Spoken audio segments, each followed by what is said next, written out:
ಜಯ ಜಯ ಜಗತ್ರಾಣ ಜಗದೊಳಗೆ ಸುತ್ರಾಣ ಅಖಿಲ ಗುಣ ಸದ್ದಾಮ ಮಧ್ವನಾಮ. ಜಯ ಜಯ ಜಗತ್ರಾಣ ಜಗದೊಳಗೆ ಸುತ್ರಾಣ ಅಖಿಲ ಗುಣ ಸದ್ದಾಮ ಮಧ್ವನಾಮ. ಮಧ್ವನಾಮ ಮಧ್ವನಾಮ. ಕೃಷ್ಣೌ ಬಲಜ್ಞಾನಕಾರ್ಯೌ ಕೃಷ್ಣಾರಮಣ ರಾಜ್ಯದೌ ಪುಷ್ಣೀತಾಂ ಮಮ ಸದ್ಬುದ್ಧಿಂ ವೃಷ್ಣಿವಾಸಿಷ್ಠವಂಶಜೌ. ಲಸತು ಶ್ರೀಮದಾನಂದ ತೀರ್ಥೇಂದುರ್ನೋ ಹೃದಂಬರೆ ಯದ್ವಚಶ್ಚಂದ್ರಿಕಾ ಸ್ವಾಂತಸಂತಾಪಂ ವಿನಿಕೃಂತತಿ. ಆಪಾದಮೌಲಿಪರ್ಯಂತಂ ಗುರುಣಾಂ ಆಕೃತಿಂ ಸ್ಮರೇತ್ ತೇನ ವಿಘ್ನಾಃ ಪ್ರಣಶ್ಯಂತಿ ಸಿದ್ಧ್ಯಂತಿ ಚ ಮನೋರಥಾಃ. ಶ್ರೀಗುರುಭ್ಯೋ ನಮಃ. ಶ್ರೀಪಾದರಾಜರು ಕರುಣಿಸಿರುವ ಮಧ್ವನಾಮ ಅನ್ನುವ 30 ಚೌಪದಿಗಳ ಚಿಕ್ಕ ಪುಂಜದಲ್ಲಿ ಕೊನೆಯ 8 ಶ್ಲೋಕಗಳು ಶ್ರೀಮನ್ಮಧ್ವಾಚಾರ್ಯರ ವಾಯುದೇವರ 3ನೆಯ ಅವತಾರಭೂತರಾಗಿ ಈ ಭೂತಳದಲ್ಲಿ ತತ್ವಜ್ಞಾನವನ್ನು ಪಸರಿಸಿರತಕ್ಕಂತಹ ಶ್ರೀಮಧ್ವರೂಪದ ವರ್ಣನೆಗೆ ಮೀಸಲಾಗಿದೆ.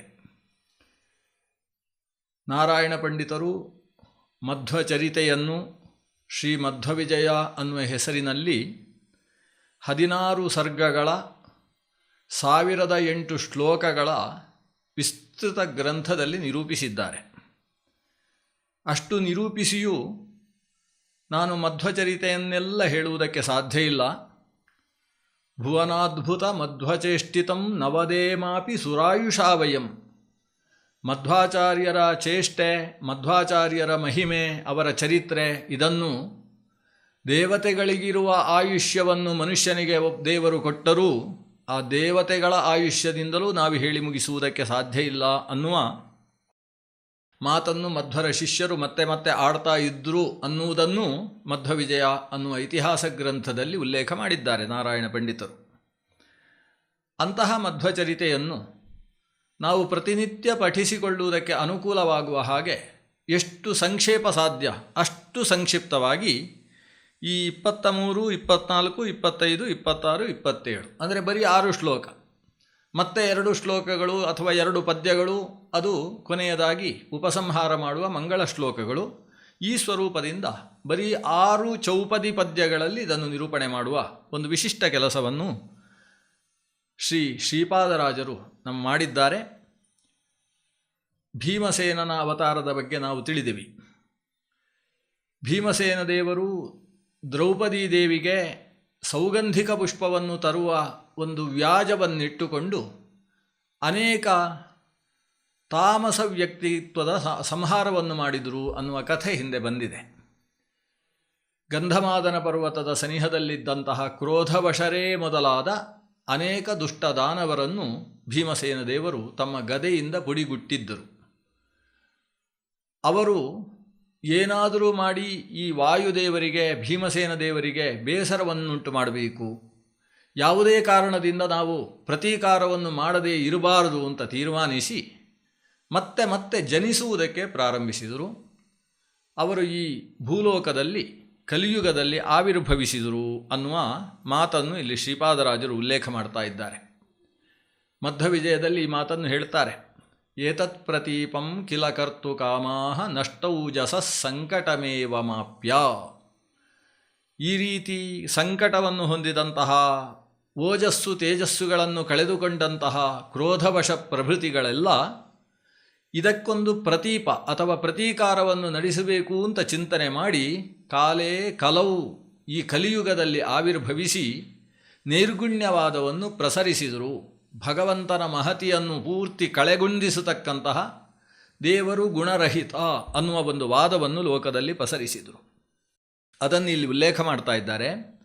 ದಾನವರು ಕಲಿಯುಗದೊಳವತರಿಸಿ ಸುಜನರಿಗೆ ವೇನನ ಮತವನು ಅರುಹಲು ಅದನರಿತು ಜ್ಞಾನಿತಾ ಪವಮಾನ ಭೂತಲದೊಳ ಅವತರಿಸಿ ಮಾನನಿಧಿ ಮಧ್ವಾಖ್ಯನೆಂದೆನಿಸಿದ. ದಾನವರು ಕಲಿಯುಗದಲ್ಲಿ ಅವತರಿಸಿ ವೇನನ ಮತವನು ಅರುಹಲು, ಅದನ್ನರಿತು ಮಾನನಿಧಿ ಪವಮಾನ ಮಧ್ವಾಖ್ಯನೆಂದೆನಿಸಿ ಈ ಕಲಿಯುಗದಲ್ಲಿ ಅವತರಿಸಿದ. ವಸ್ತುತಃ ಆನಂದತೀರ್ಥ ಭಗವತ್ಪಾದರು ಭಾಗವತದ ಚತುರ್ಥ ಸ್ಕಂದದಲ್ಲಿ ತಾತ್ಪರ್ಯವನ್ನು ರಚಿಸ್ತಾ ಭವಿಷ್ಯ ಪುರಾಣದ ಕೆಲವು ಮಾತುಗಳನ್ನು ಉಲ್ಲೇಖ ಮಾಡ್ತಾರೆ. ಅಹಂ ಬ್ರಹ್ಮೇತಿ ವೇನಸ್ತು ಧ್ಯಾಯನ್ನಾಪ ಅಧರಂ ತಮಃ ಭೂಮೌ ತತ್ ಪೃಥುನಾ ಸರ್ವಂ ನಿರಸ್ತಂ ಮಹಿತಾತ್ಮನ. ಕೆಲವು ಮಾತುಗಳನ್ನು ಉಲ್ಲೇಖ ಮಾಡ್ತಾರೆ. ವೇನನೆಂಬಂತಹ ದುಷ್ಟ ನನ್ನನ್ನು ಬಿಟ್ಟು ಮತ್ತೊಬ್ಬ ದೇವರಿಲ್ಲ ಅಂತ ಲೋಕದಲ್ಲಿ ಪ್ರಸಾರ ಮಾಡಿದ ಆ ಕಾಲದಲ್ಲಿ. ಆತನ ನಾನೇ ದೇವರು ಅನ್ನುವ ಭಾವ ಅಥವಾ ಆ ಪ್ರಸರಣ ಲೋಕದಲ್ಲಿ ಅನೇಕರಿಗೆ ಇಷ್ಟವಾಯಿತು. ಅದನ್ನು ಪೃಥು ಮಹಾರಾಜ, ವೇನನ ಶರೀರದಿಂದ ಆವಿರ್ಭವಿಸಿದವ, ಸಾಕ್ಷಾತ್ ಭಗವಂತನ ಆವೇಶ ಸ್ವರೂಪಿ, ಆತ ಅದನ್ನು ನಿರಾಸ ಮಾಡಿ ಮತ್ತೆ ಭಗವಂತನ ಶ್ರದ್ಧೆ ಲೋಕದಲ್ಲಿ ಹುಟ್ಟುವ ಕೆಲಸವನ್ನು ಮಾಡಿಸಿದ. ಆಮೇಲೆ ಮತ್ತೆ ಕಲಿಯುಗದಲ್ಲಿ ಪುನಃ ಕಲಿಯುಗೇ ಪ್ರಾಪ್ತೆ ಅಷ್ಟಾವಿಂಶತಿಮೇ ಯುಗೇ ವೈವಸ್ವತಸ್ಯ ಸಮಯೇ ಜಾತಾಹ ಕ್ರೋಧವಶಾ ಭುವಿ ಅಂತ ಹೀಗೆ ಮುಂದುವರಿಸಿ ಖ್ಯಾಪಯಂತಿ. ಮತ್ತೆ ಕ್ರೋಧವಶರು ಈ ಕಲಿಯುಗದಲ್ಲಿ 28ನೆಯ ಕಲಿಯುಗದಲ್ಲಿ ವೈವಸ್ವತ ಮನ್ವಂತರದ 28ನೆಯ ಕಲಿಯುಗದಲ್ಲಿ ಆವಿರ್ಭವಿಸಿ ಆ ಕ್ರೋಧವಶರು ಹಿಂದೆ ವೇನ ಯಾವ ತತ್ವವನ್ನು ಲೋಕದಲ್ಲಿ ಪಸರಿಸಿದ್ದ, ನನ್ನನ್ನು ಬಿಟ್ಟು ದೇವರಿಲ್ಲ ಅನ್ನುವ ವಾದವನ್ನು ಅದನ್ನು ಮತ್ತೆ ಲೋಕದಲ್ಲಿ ಪ್ರಸಾರಗೊಳಿಸುವವರಿದ್ದಾರೆ ಇತ್ಯಾದಿ ಭವಿಷ್ಯೋತ್ತರ ಪುರಾಣದಲ್ಲಿ ವೇದವ್ಯಾಸರು ಭವಿಷ್ಯ ನುಡಿದಿದ್ದಾರೆ. ಅದಕ್ಕೆ ಅನುಸರಿಸಿ ಈ ವೇನನ ಮತ ಅಷ್ಟು ಹೇಯವಾದದ್ದು. ಆದ್ದರಿಂದಲೇ ಋಷಿ ಮುನಿಗಳು ಆತನನ್ನು ಹುಂಕಾರದಿಂದ ಭಸ್ಮ ಮಾಡಿ ಮತ್ತೆ ಪೃಥುವನ್ನು ಆವಿರ್ಭಾವಗೊಳಿಸಿ ಸಿಂಹಾಸನದಲ್ಲಿ ಕೂಡಿಸಿದರು ಅನ್ನುವ ವಿಷಯವನ್ನು ನಿರೂಪಣೆ ಮಾಡ್ತಾರೆ. ವೇನನೆಂಬ ಒಬ್ಬ ವ್ಯಕ್ತಿ ಆತ ಧ್ರುವ ಮಹಾರಾಜರ ವಂಶದಲ್ಲಿ ಆವಿರ್ಭವಿಸಿದ ಅನ್ನುವುದು ತುಂಬ ಬೇಸರದ ವಿಷಯ. ಆದರೆ ವೇನ ಆತನಿಗೆ ವೇನನೆಂಬ ಹೆಸರನ್ನು ತಂದೆ ಇಟ್ಟಿದ್ರು ಅನ್ನುವುದನ್ನು ಭಾಗವತ ಹೇಳುವುದಿಲ್ಲ. ಊರಿನ ಜನ ಅವನನ್ನು ವೇನ ಅಂತ ಕರೆದರು. ವೇನ ಇತಿ ಅರೌತ್ ಜನಃ ಅಂತ ಭಾಗವತ ಹೇಳ್ತದೆ. ವೇನ ಅನ್ನುವ ಶಬ್ದಕ್ಕೆ ಅತ್ಯಂತ ದುಷ್ಟ ಅಂತ ಅರ್ಥ, ಹಿಂಸೆ ಮಾಡುವವ ಅಂತ ಅರ್ಥ. ತನ್ನ ಬಾಲ್ಯದಲ್ಲೇ ಬಾಲಕರ ಜೊತೆಗೆ ಆಟವಾಡ್ತಾ ಅವರ ಕುತ್ತಿಗೆಯನ್ನು ಹಿಚಿಕಿ ನಾಶ ಮಾಡಿ ನದಿಯಲ್ಲಿ ಮುಳುಗಿಸ್ತಾ ಇದ್ದಂತಹ ವ್ಯಕ್ತಿ ವೇನ. ಆತನ ಹಿಂಸೆಯನ್ನು ಲೋಕದ ಪೌರರು ಬಂದು ರಾಜನಿಗೆ ನಿರೂಪಿಸಿದರೆ ಅಂಗರಾಜ, ಈತನ ತಂದೆಯಾದಂತಹ ಅಂಗರಾಜನಿಗೆ ಆತನನ್ನು ಹದ್ದು ಬಸ್ತಿನಲ್ಲಿಡುವುದಕ್ಕೆ ಸಾಧ್ಯವಾಗಲಿಲ್ಲ. ಕೊನೆಗೆ ರಾತ್ರೋರಾತ್ರಿ ಹೇಳದೆ ಕೇಳದೆ ಸನ್ಯಾಸವನ್ನು ಸ್ವೀಕರಿಸಿ ಹೊರಟು ಬಿಟ್ಟ.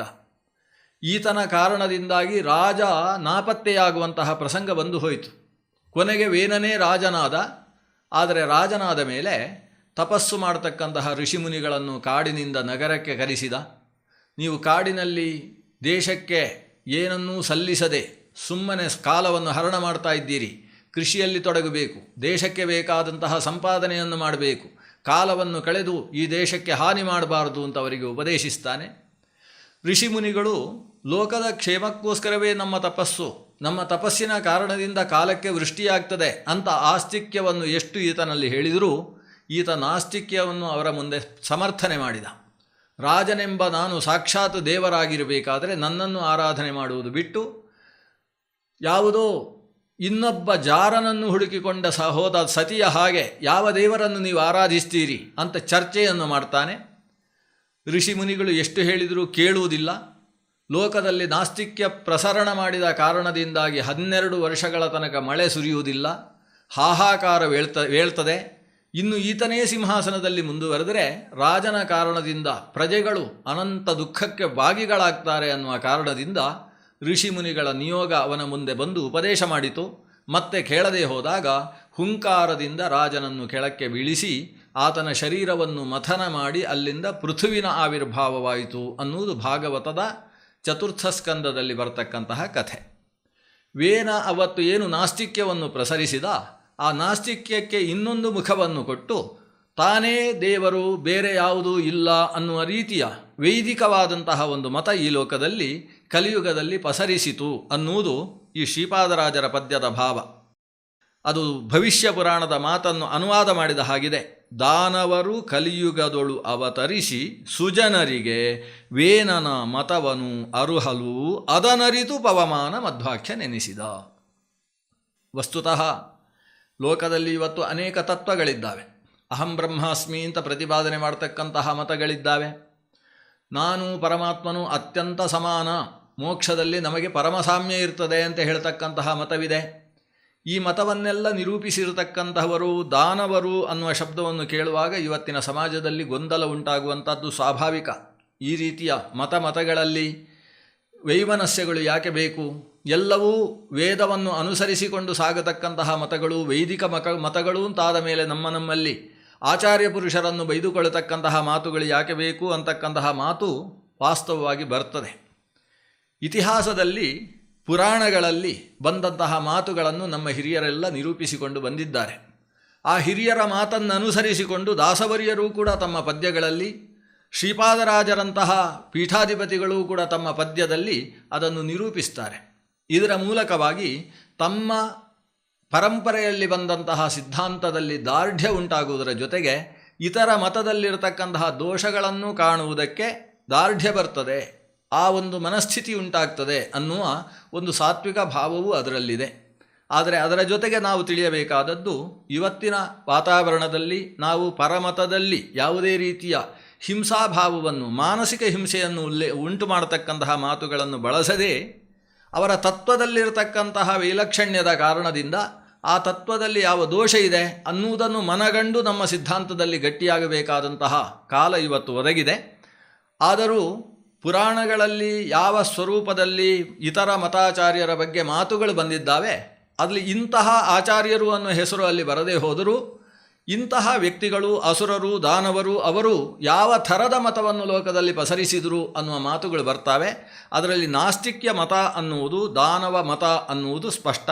ಅದನ್ನು ಇಲ್ಲಿ ವೇನನ ಮತ ಅಂತ ಕರೆದಿದ್ದಾರೆ. ಅಂದರೆ ಹಿಂಸೆಯನ್ನು ಉಂಟು ಮಾಡಿದಂತಹ ಅವತ್ತಿನ ವೇನ, ಯಾವ ವೇನನನ್ನು ತತ್ವವನ್ನರಿತಂತಹ ಜ್ಞಾನಿಗಳೇ ಕೆಳಗೆ ಬೀಳಿಸಿದರೋ ಅಂತಹ ವೇನನ ಮತ ಈ ಲೋಕದಲ್ಲಿ ಪ್ರಸರಣಕ್ಕೆ ಬಂತು. ಇದರಿಂದ ಸಜ್ಜನರಿಗೆ ತೊಂದರೆಯಾಯಿತು, ಸಾಧನ ಮಾರ್ಗಕ್ಕೆ ಪ್ರತಿಬಂಧಕ ಉಂಟಾಯಿತು. ಆವಾಗ ಜ್ಞಾನಿತಾ ಪವಮಾನ ಭೂತಳದೊಳು ಅವತರಿಸಿ. ಪವಮಾನ ಜ್ಞಾನಿ, ಪವಮಾನ ಸರ್ವಜ್ಞ ಕಲ್ಪ. ಪವಮಾನ ಅನ್ನುವ ಶಬ್ದಕ್ಕೆ ಶುದ್ಧಿಗೊಳಿಸುವವ ಅಂತ ಅರ್ಥ.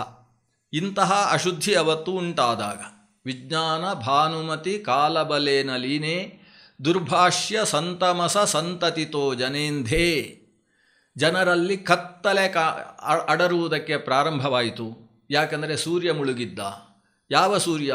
ವಿಜ್ಞಾನ ಅನ್ನುವ ಸೂರ್ಯ, ಸುಜ್ಞಾನ ಅನ್ನುವ ಸೂರ್ಯ ಮುಳುಗಿದಂತಹ ಸಂದರ್ಭದಲ್ಲಿ ಎಲ್ಲ ಕಡೆ ಅಜ್ಞಾನವೆಂಬ ಕತ್ತಲೆ ವ್ಯಾಪಿಸಿರುವಾಗ ಸಜ್ಜನರಿಗೆ ಈ ಶಾಸ್ತ್ರ ಮಾರ್ಗದಲ್ಲಿ ಯಾವ ರೀತಿಯ ಅನುಷ್ಠಾನ ಅನುಸಂಧಾನಗಳ ಜೊತೆಗೆ ಸಾಗಬೇಕು ಅನ್ನುವ ರೀತಿಯ ಮಾರ್ಗ ಕಾಣದೆ ಒದ್ದಾಡ್ತಾ ಇರುವಂತಹ ಸಂದರ್ಭದಲ್ಲಿ ಭಗವಂತ ಪ್ರಾಣದೇವರಲ್ಲಿ ಆದೇಶಿಸಿದ.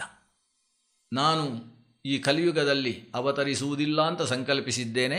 ತ್ರಿಯುಗ ಹೂತಿ ಅಂತ, ತ್ರಿಯುಗ ಅಂತ ನನ್ನ ಹೆಸರು. ಚತುರ್ಮುಖ ಬ್ರಹ್ಮನಿಗೆ ಅವತಾರ ಬೇಡ ಅಂತ ತೀರ್ಮಾನಿಸಿದ್ದೇವೆ. ಆದ್ದರಿಂದ ಬೇರೆ ಸರ್ವಜ್ಞರು ಈ ಕಾಲದಲ್ಲಿ ಅವತರಿಸುವುದಕ್ಕೆ ಇಲ್ಲ. ಸರ್ವಜ್ಞನ ಕಲ್ಪನಾದಂತಹ ನೀನು ಅವತರಿಸಿ ಲೋಕದಲ್ಲಿ ಅಜ್ಞಾನದಿಂದ ಬಳಲ್ತಾ ಇರತಕ್ಕಂತಹ ನಿಜವಾದ ಸಜ್ಜನರಿಗೆ ಸುಜ್ಞಾನವನ್ನು ಕೊಟ್ಟು ಉದ್ಧರಿಸಪ್ಪ. ಸರ್ವಜ್ಞ ಮನ್ಯ ಮನವೇಕ್ಷ್ಯ ಸ್ವಕಾರ್ಯವೀರ್ಯಂ ಸ್ಮೇರಾನನೋ ಭುವನ ಜೀವನಂ ಆಭಭಾಷೆ. ಹೀಗೆಂದು ಈ ಪ್ರಾಣದೇವರಿಗೆ ಭಗವಂತ ಆದೇಶಿಸಿದ. ಆ ಕಾರಣದಿಂದ ಪ್ರಾಣದೇವರು ಈ ಭೂತಳದಲ್ಲಿ ಅವತರಿಸುವುದಕ್ಕೆ ಒಂದು ಸ್ಥಳವನ್ನು ನಿಗದಿಪಡಿಸಿಕೊಂಡರು. ಅದು ಈ ಅಖಂಡ ಭಾರತದಲ್ಲಿ ಮೇರು ಪರ್ವತದ ಕೆಳಗಿರುವ ಭರತಖಂಡ. ಆ ಭರತಖಂಡದಲ್ಲಿ ಹಿಮಾಲಯದ ಕೆಳಗಿರತಕ್ಕಂತಹ ಆರ್ಯಾವರ್ತವನ್ನು ದಾಟಿ ಇನ್ನಷ್ಟು ಕೆಳಗೆ ಬಂದರೆ ಬರತಕ್ಕಂತಹ ಮೇರು ಪರ್ವತ, ಮಧ್ಯದಲ್ಲಿ ಬರುವ ವಿಂಧ್ಯ ಪರ್ವತವನ್ನು ದಾಟಿ ಕೆಳಗಿಳಿದು ಬರುವಂತಹ ಸಂದರ್ಭದಲ್ಲಿ ಸಿಗುವ ದಂಡಕಾರಣ್ಯ. ಆ ದಂಡಕಾರಣ್ಯದ ಮಧ್ಯದಲ್ಲಿರತಕ್ಕಂತಹ ಕಡಲ ತಡಿಯಲ್ಲಿರತಕ್ಕಂತಹ ಪಾಜಕ ಅಂತ ಹೇಳತಕ್ಕಂತಹ ಪರಿಶುದ್ಧವಾದಂತಹ ಭೂಮಿ, ಆ ರೂಪ್ಯಕ್ಷೇತ್ರದ ರೂಪ್ಯಪೀಠದ ಸನಿಹದಲ್ಲಿರತಕ್ಕಂತಹ ಪಾಜಕ ಕ್ಷೇತ್ರವನ್ನು ತನ್ನ ಅವತಾರಕ್ಕೋಸ್ಕರ ಭೂತಳದೊಳು ಅವತರಿಸಿ, ಪವಿತ್ರಂ ಪಾಜಕ ಕ್ಷೇತ್ರಂ ಕೋನ ಸೇವೇತ ಕೋವಿದಃ ಸತ್ಯಲೋಕೇಶ್ವರ ಪ್ರಾಣ ಯತ್ರಾವಾತರದುತ್ಸುಕಃ. ಸತ್ಯಲೋಕೇಶ್ವರನಾದಂತಹ ಭಾವಿಬ್ರಹ್ಮರಾಗಿರ್ತಕ್ಕಂತಹ ಈ ಪ್ರಾಣದೇವರು ಉತ್ಸುಕಸ್ಸನ್ ಯತ್ರ ಅವಾತರತ್, ತಾನು ಉತ್ಸುಕರಾಗಿ ಈ ಸ್ಥಳದಲ್ಲೇ ಅವತರಿಸಬೇಕು ಅಂತ ಒಂದು ಸ್ಥಳವನ್ನು ತಾನು ಆರಿಸಿಕೊಂಡು ಎಲ್ಲಿ ಉತ್ಸುಕರಾಗಿ ಬಹಳ ಪ್ರೀತಿಯಿಂದ ಅವತರಿಸಿದರೋ ಅಂತಹ ಪವಿತ್ರವಾದಂತಹ ಪಾಜಕ ಕ್ಷೇತ್ರ ಯಾರಿಗೆ ಬೇಡ ಅಂತ ವಾದಿರಾಜ ತೀರ್ಥರು ಕೇಳ್ತಾರೆ. ಅಂತಹ ಪರಶುರಾಮ ದೇವರು ಮತ್ತು ದುರ್ಗಾದೇವಿಯ ಬೆಟ್ಟ ಇರತಕ್ಕಂತಹ ಆ ಶುದ್ಧ ಪರಿಸರದಲ್ಲಿ ತನ್ನ ತಾಯಿ ತಂದೆಯರ ಸ್ಥಾನವುಳ್ಳಲ್ಲಿ ಈ ಪ್ರಾಣದೇವರು ಭೂತಲದೊಳು ಅವತರಿಸಿ ಮಾನನಿಧಿ ಮಧ್ವಾಖ್ಯನೆಂದೆನಿಸಿದ. ಅವತರಿಸಿ ಆಮೇಲೆ ಮಧ್ವ ಎಂಬ ಹೆಸರು ಬಂತು ಅಂತ ಅಲ್ಲಿಯ ತನಕದ ಕಥೆಯನ್ನು ಒಂದು ಪದ್ಯದಲ್ಲಿ ಎಳೆದು ಬಿಟ್ಟಿದ್ದಾರೆ. ವಸ್ತುತಃ ಮಧ್ವ ವಿಜಯದ 2ನೆಯ ಸರ್ಗ, 3ನೆಯ ಸರ್ಗ, 4ನೆಯ ಸರ್ಗದಲ್ಲಿ ಈ ವಾಸುದೇವ ಅನ್ನುವ ಪುಟ್ಟ ಬಾಲಕನಿಗೆ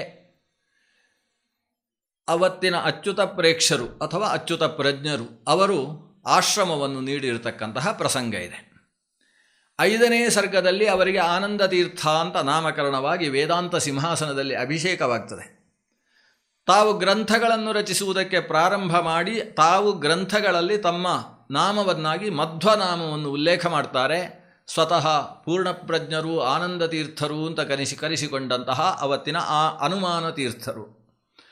ಮಧ್ವ, ನಾನು ಮಧ್ವೋಯತ್ತು ತೃತೀಯಂ ಏತದಮುನಾ ಗ್ರಂಥಕೃತ ಕೇಶವೇ ಅಂತ ತನ್ನ ಗ್ರಂಥದ ಕೊನೆಯಲ್ಲಿ ಕವಿಗಳು ಕಾವ್ಯನಾಮವನ್ನಾಗಿ ಬೆಳೆಸಿಕೊಳ್ಳುವ ಹಾಗೆ, ದಾಸರುಗಳು ಅಂಕಿತವನ್ನು ಬಳಸಿಕೊಳ್ಳುವ ಹಾಗೆ ಮಧ್ವಾಚಾರ್ಯರು ತಮ್ಮ ಗ್ರಂಥಗಳಲ್ಲಿ ಅನೇಕ ಬಾರಿ ಮಧ್ವ ಅನ್ನುವ ಹೆಸರಿನಿಂದ ಗ್ರಂಥವನ್ನು ಉಪಸಂಹರಿಸಿಕೊಂಡಿದ್ದಾರೆ. ಮಧ್ವ ಅನ್ನುವ ಶಬ್ದ ಮಧ್ವಾಚಾರ್ಯರ ಇವತ್ತು ವಾಯುದೇವರ 3ನೆಯ ಅವತಾರಕ್ಕೆ ವೇದ ಕೊಟ್ಟಂತಹ ಹೆಸರು. ತೃತೀಯಮಸ್ಯ ಬಳಿತ್ಥಾ ಸೂಕ್ತ ಅನ್ನುವ ಪ್ರಾಣಾಗ್ನಿ ಸೂಕ್ತದ ಪ್ರಾರಂಭದ 5 ಮಂತ್ರಗಳಲ್ಲಿ ಈ ಪ್ರಾಣದೇವರ 3 ಅವತಾರದ ವರ್ಣನೆ ಇದೆ. ಅದರಲ್ಲಿ ಪ್ರಾರಂಭದಲ್ಲಿ ಪೃಕ್ಷೋವಪುಃ ಪಿತುಮಾನ್ ಅಂತ 2ನೆಯ ಅವತಾರವನ್ನು, ದ್ವಿತೀಯಂ 2ನೆಯ ಅವತಾರ ಯಾವುದು ಅಂತ ಹೇಳಿದರೆ ಪೃಕ್ಷಃ, ಪೃತನಾ ಕ್ಷಯಕಾರಿ, ಅರ್ಥಾತ್ ಸೇನೆಯನ್ನು ಸಿಕ್ಕಾಬಟ್ಟೆ ನಾಶ ಮಾಡಿರತಕ್ಕಂತಹ ಭೀಮಸೇನ ರೂಪ ಅಂತ 2ನೇ ಅವತಾರವನ್ನು ಹೇಳ್ತಾರೆ. ಮೊದಲು ಪ್ರಥಮ ಅವತಾರವನ್ನು ಹೇಳುವಾಗ ಋತಸ್ಯ ಧೇನಾಹ ಅನಯಂತ ಸಸ್ರುತಃ, ಭಗವಂತನ ಮಾತುಗಳನ್ನು, ಅದು ಲೋಕಕ್ಕೆ ಉಪಕಾರಕವಾದಂತಹ ಮಾತುಗಳನ್ನು ಸೀತೆಯ ಹತ್ತಿರಕ್ಕೆ ಯಾರು ತೆಗೆದುಕೊಂಡು ಹೋದನು ಅಂತಹ ಸಮುದ್ರೋಲ್ಲಂಘನ ಮಾಡಿರತಕ್ಕಂತಹ ಹನುಮಂತ ಅಂತ ಮೊದಲ ಅವತಾರವನ್ನು ಹೇಳಿ, ಪೃಕ್ಷ ಅನ್ನುವ ಶಬ್ದದಿಂದ ಭೀಮಾವತಾರವನ್ನು ಹೇಳಿ, 3ನೇ ಅವತಾರವನ್ನು ಹೇಳುವಾಗ ತೃತೀಯಾಮಸ್ಯ ವೃಷಭಸ್ಯ ದೋಹಸೇ ದಶಪ್ರಮತಿಂ ಜನಯಂತ ಯೋಷಾಣಃ, ದಶಪ್ರಮತಿಯನ್ನು 3ನೇ ಅವತಾರವನ್ನಾಗಿ ಆ ಯೋಷ ಧರ್ಮದೇವತೆಗಳು, ದಿಕ್ಪಾಲಕ ಸ್ತ್ರೀಯರು ಎಲ್ಲ ಸೇರಿ ಈತನನ್ನು ಅವತರಿಸುವುದಕ್ಕೆ ಪ್ರಾರ್ಥಿಸಿಕೊಂಡು ಅವತಾರ ಮಾಡಿಸಿದರು ಅಂತ ಒಂದು ಮಾತು ಬರ್ತದೆ. ದಶಪ್ರಮತಿ ಅನ್ನುವ ಮಾತು ಬಂದು ಮುಂದಕ್ಕೆ ಮಧ್ವ ಆಧವೇ ತೃತೀಯಂ, ಮಧ್ವ ಅನ್ನುವ ಹೆಸರನ್ನು ಕೂಡ ಅದೇ ಮಂತ್ರ ಉಲ್ಲೇಖ ಮಾಡ್ತದೆ. ಆನಂದ ತೀರ್ಥ ಮತ್ತು ಮಧ್ವ ಅನ್ನುವ ಶಬ್ದಕ್ಕೆ ಸಮಾನವಾದ ಅರ್ಥ. ಮಧು ವಂ ಯಸ್ಮಾತ್ ಸಹ ಮಧ್ವ, ಮಧ್ವಿತ್ಯಾನಂದ ಉದ್ದಿಷ್ಟ. ಮಧು ಅಂದರು ಆನಂದ ಅಂದರು ಅರ್ಥ ಒಂದೇ. ವಂ ಅಂದರೆ ತೀರ್ಥ ಅಂತ ಅರ್ಥ. ವೇತಿ ಶಾಸ್ತ್ರಂ ಉದಾಹೃತಂ. ವ ಅನ್ನುವುದು ಸಂಸ್ಕೃತದಲ್ಲಿ ಶಾಸ್ತ್ರ ಅನ್ನುವ ಅರ್ಥದಲ್ಲಿರತಕ್ಕಂತಹ ಒಂದು ಅಕ್ಷರ. ವಾ ಗತಿಗಂಧನಯೋಹೋ ಅಂತ ಧಾತು ಇದೆ. ಅದು ಜ್ಞಾನವನ್ನು ಕೊಡುವ ಶಾಸ್ತ್ರ ಅನ್ನುವ ಅರ್ಥ, ಜೊತೆಗೆ ನೀರು ಅನ್ನುವ ಅರ್ಥವನ್ನು ಕೂಡ ವಾ ಅಥವಾ ವಾರ್ ಅಥವಾ ವಾರಿ ಅನ್ನುವ ಶಬ್ದ ಹೇಳ್ತದೆ.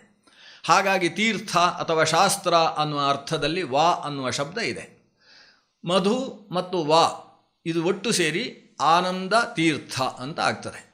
ಅಂದರೆ ಆನಂದಕರವಾದ ತೀರ್ಥ ಅಂದರೆ ಶಾಸ್ತ್ರ ಯಾರಿಂದ ಬಂತು. ಮಧು ವಂ ಯಸ್ಮಾತ್ ಸಹ ಮಧ್ವ ಆನಂದ ತೀರ್ಥ ಸ್ಯಾತ್. ಮಧ್ವ ಅನ್ನುವ ಶಬ್ದಕ್ಕೆ ಆನಂದ ತೀರ್ಥ ಅನ್ನುವ ಶಬ್ದ ಅತ್ಯಂತ ನಿಕಟವಾಗಿ ಅರ್ಥವನ್ನು ಹೇಳುವ ಶಬ್ದ. ಆ ದೃಷ್ಟಿಯಿಂದ ಆನಂದ ತೀರ್ಥ ಅನ್ನುವ ಶಬ್ದ ಆ ವಾಯುದೇವರ 3 ಅವತಾರಗಳನ್ನು ನಿರೂಪಿಸುವ ಪ್ರಾಣಾಗ್ನಿ ಸೂಕ್ತದಲ್ಲಿ ಕಾಣಿಸದೇ ಹೋದರೂ ಮಧ್ವ ಅನ್ನುವ ಶಬ್ದ ಆನಂದ ತೀರ್ಥ ಶಬ್ದವನ್ನು ಹೇಳ್ತದೆ. ದಶಪ್ರಮತಿ ಅನ್ನುವ ಶಬ್ದ ಪೂರ್ಣಪ್ರಜ್ಞಾ ಅನ್ನುವ ಅರ್ಥವನ್ನು ಹೇಳ್ತದೆ. ಸಂಸ್ಕೃತದಲ್ಲಿ ದಶ, ಶತ, ಸಹಸ್ರ ಇವೆಲ್ಲವೂ ಅನಂತ ಅಥವಾ ಪೂರ್ಣ ಅನ್ನುವ ಅರ್ಥವನ್ನು ಹೇಳ್ತದೆ. ದಶೇತಿ ಪೂರ್ಣಮುದ್ದಿಷ್ಟಂ. ದಶ ಅಂದರೆ ಪೂರ್ಣ ಅಂತ ಅರ್ಥ. 1, 2, 3 ಅಂತ ಪ್ರಾರಂಭಿಸಿ 9ರ ತನಕ ಅಂಕೆಗಳು ಏರಿ ಆಮೇಲೆ 10 ಅನ್ನುವುದು ಅಂಕೆ ಅಲ್ಲ, ಅದು ಸಂಖ್ಯೆ. ಅಂಕೆಯಲ್ಲಿ 9 ಆದ ಮೇಲೆ ಇರುವಂಥದ್ದು 0, ಅರ್ಥಾತ್ ಪೂರ್ಣತೆಯನ್ನು ಹೇಳ್ತಕ್ಕಂಥದ್ದು. ಆ 0ಗೆ 1 ಸೇರಿ 10, ಆ 0ಗಳು 2 ಸೇರಿ 100, 1000 ಹೀಗಾಗ್ತದೆ. ಆದ್ದರಿಂದ ದಶ ಅನ್ನುವುದು ಪೂರ್ಣತ್ವವನ್ನು ಹೇಳ್ತಕ್ಕಂಥದ್ದು. ಯಾಕಂದರೆ ಮುಂದೆ ಏನು ಸಂಖ್ಯೆ ಆದರೂ ಅದು 10ರ 10, 10ರ 10, 10ರ 100, 10ರ 1000 ಅಂತ ಆಗುವುದೇ ಹೊರತು 10ಕ್ಕಿಂತ ಮೇಲಿನ ಸಂಖ್ಯೆ ಇಲ್ಲ. ಆದ್ದರಿಂದ ದಶ ಅನ್ನುವುದು ಪೂರ್ಣತ್ವವನ್ನು ಹೇಳ್ತದೆ. ಪ್ರಮತಿ ಅಂದರೆ ಪ್ರಜ್ಞೆ. ಆದ್ದರಿಂದ ದಶಪ್ರಮತಿ ಅಂದರೂ ಪೂರ್ಣಪ್ರಜ್ಞಾ ಅಂದರೂ ಅರ್ಥ ಒಂದೇ. ಬಾಲಕನಾಗಿದ್ದಾಗ ವಾಸುದೇವನಿಗೆ 9ನೇ ವರ್ಷದಲ್ಲಿ ಸನ್ಯಾಸವನ್ನು ಕೊಡ್ತಕ್ಕಂತಹ ಸಂದರ್ಭದಲ್ಲಿ ಅಚ್ಯುತ ಪ್ರೇಕ್ಷಾಚಾರ್ಯರು ಇಟ್ಟಂತಹ ಹೆಸರು, ಅವತ್ತು ನಾಮಕರಣ ಮಾಡಿದ್ದು ಪೂರ್ಣಪ್ರಜ್ಞ, ಪೂರ್ಣಬೋಧ, ಪೂರ್ಣಪ್ರಜ್ಞಾ ಅನ್ನುವ ನಾಮ. ಪೂರ್ಣಪ್ರಜ್ಞಾ ಅನ್ನುವುದನ್ನು ಉಪನಿಷತ್ತು ಅಥವಾ ವೇದ ದಶಪ್ರಮತಿ ಅನ್ನುವ ಶಬ್ದದಿಂದ ಕರೆಯಿತು. ಆಮೇಲೆ ವೇದಾಂತ ರಾಜ್ಯದಲ್ಲಿ ಅಭಿಷೇಕ ಮಾಡತಕ್ಕಂತಹ ಸಂದರ್ಭದಲ್ಲಿ ಇವತ್ತು ಈ ಪ್ರಕ್ರಿಯೆ ಕೆಲವು ಕಡೆಯಲ್ಲಿ ಬಿಟ್ಟು ಹೋಗಿದೆ. ವಸ್ತುತಃ ಮೊದಲು ಸನ್ಯಾಸವನ್ನು ಕೊಡುವುದು, ಆಮೇಲೆ ತನ್ನ ಶಿಷ್ಯರಾದ ಅನೇಕ ಸನ್ಯಾಸಿಗಳಲ್ಲಿ ಒಬ್ಬರನ್ನು ಸಿಂಹಾಸನದಲ್ಲಿ ಕೂಡಿಸಿ ಈ ಪೀಠವನ್ನು ಮುಂದುವರಿಸಿಕೊಂಡು ಹೋಗುವ ಜವಾಬ್ದಾರಿಯನ್ನು ಕೊಡುವುದು ಅಂತ 2 ಪ್ರಕ್ರಿಯೆ ಇದೆ. ಈ 2ನೆಯ ಪೀಠದಲ್ಲಿ ಕೂಡಿಸಿ ಅಭಿಷೇಕ ಮಾಡುವ ಸಂದರ್ಭದಲ್ಲಿ ಮತ್ತೊಮ್ಮೆ ನಾಮಕರಣ ಮಾಡಲಿಕ್ಕಿದೆ. ಅದು ತೀರ್ಥ ಅನ್ನುವ ಶಬ್ದದಲ್ಲಿ ಕೊನೆಯಾಗಬೇಕು. ಹಾಗಾಗಿ ಆನಂದ ತೀರ್ಥ ಅನ್ನುವ ಹೆಸರನ್ನು ಮತ್ತೆ ಇವರಿಗಿಟ್ಟಿದ್ದಾರೆ. ಅದನ್ನು ಮಧ್ವವಿಜಯ ಉಲ್ಲೇಖ ಮಾಡಿದೆ.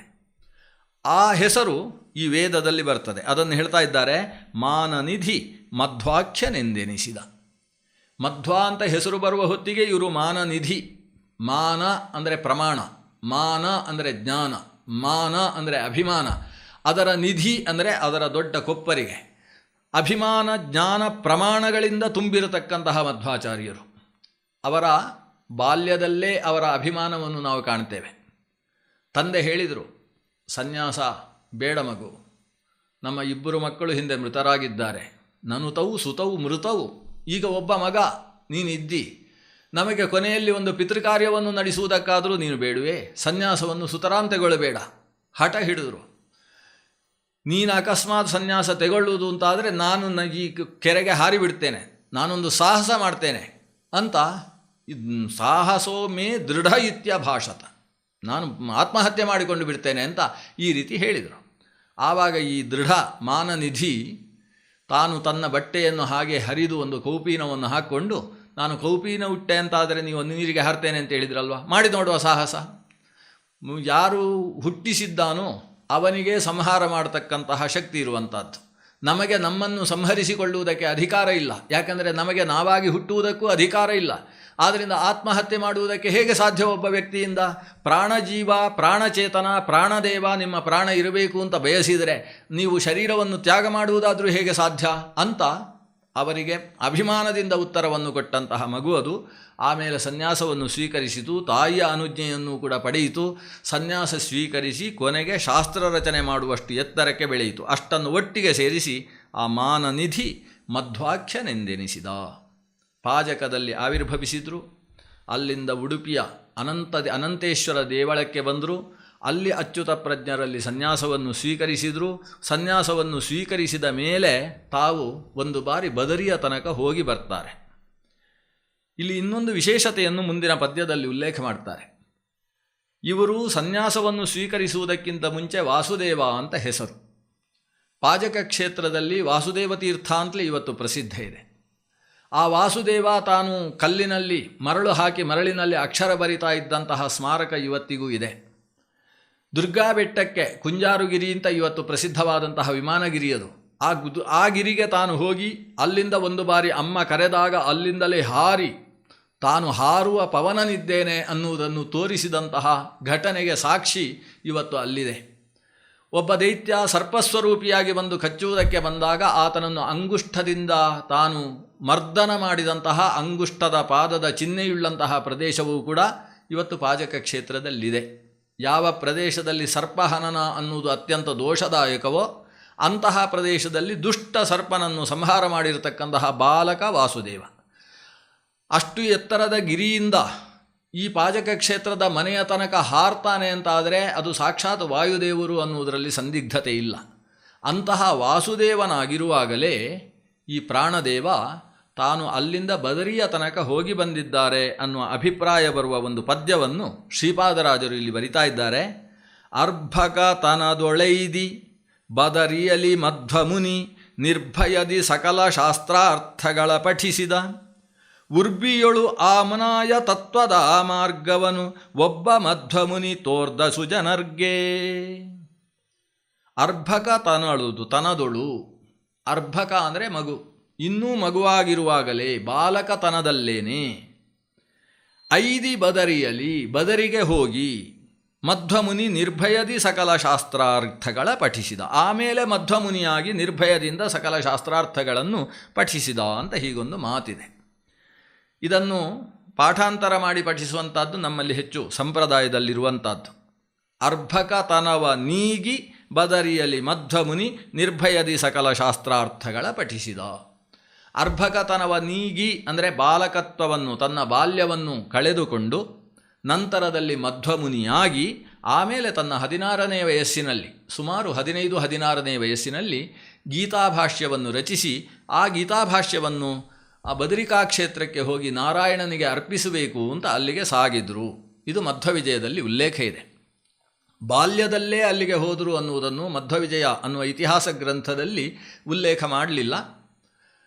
ವಾಯುಸ್ತುತಿಯಲ್ಲಿ ತ್ರಿವಿಕ್ರಮ ಪಂಡಿತರು ಮಧ್ವಾಚಾರ್ಯರ ಚರಿತೆಯನ್ನು ಸ್ವಲ್ಪ ವಿಸ್ತಾರವಾಗಿ ಬೇರೆ ಬೇರೆ ಕಡೆಯಲ್ಲಿ ಹೇಳಿ ಒಂದು ಶ್ಲೋಕದಲ್ಲಿ ಸಂಗ್ರಹ ಮಾಡ್ತಾರೆ.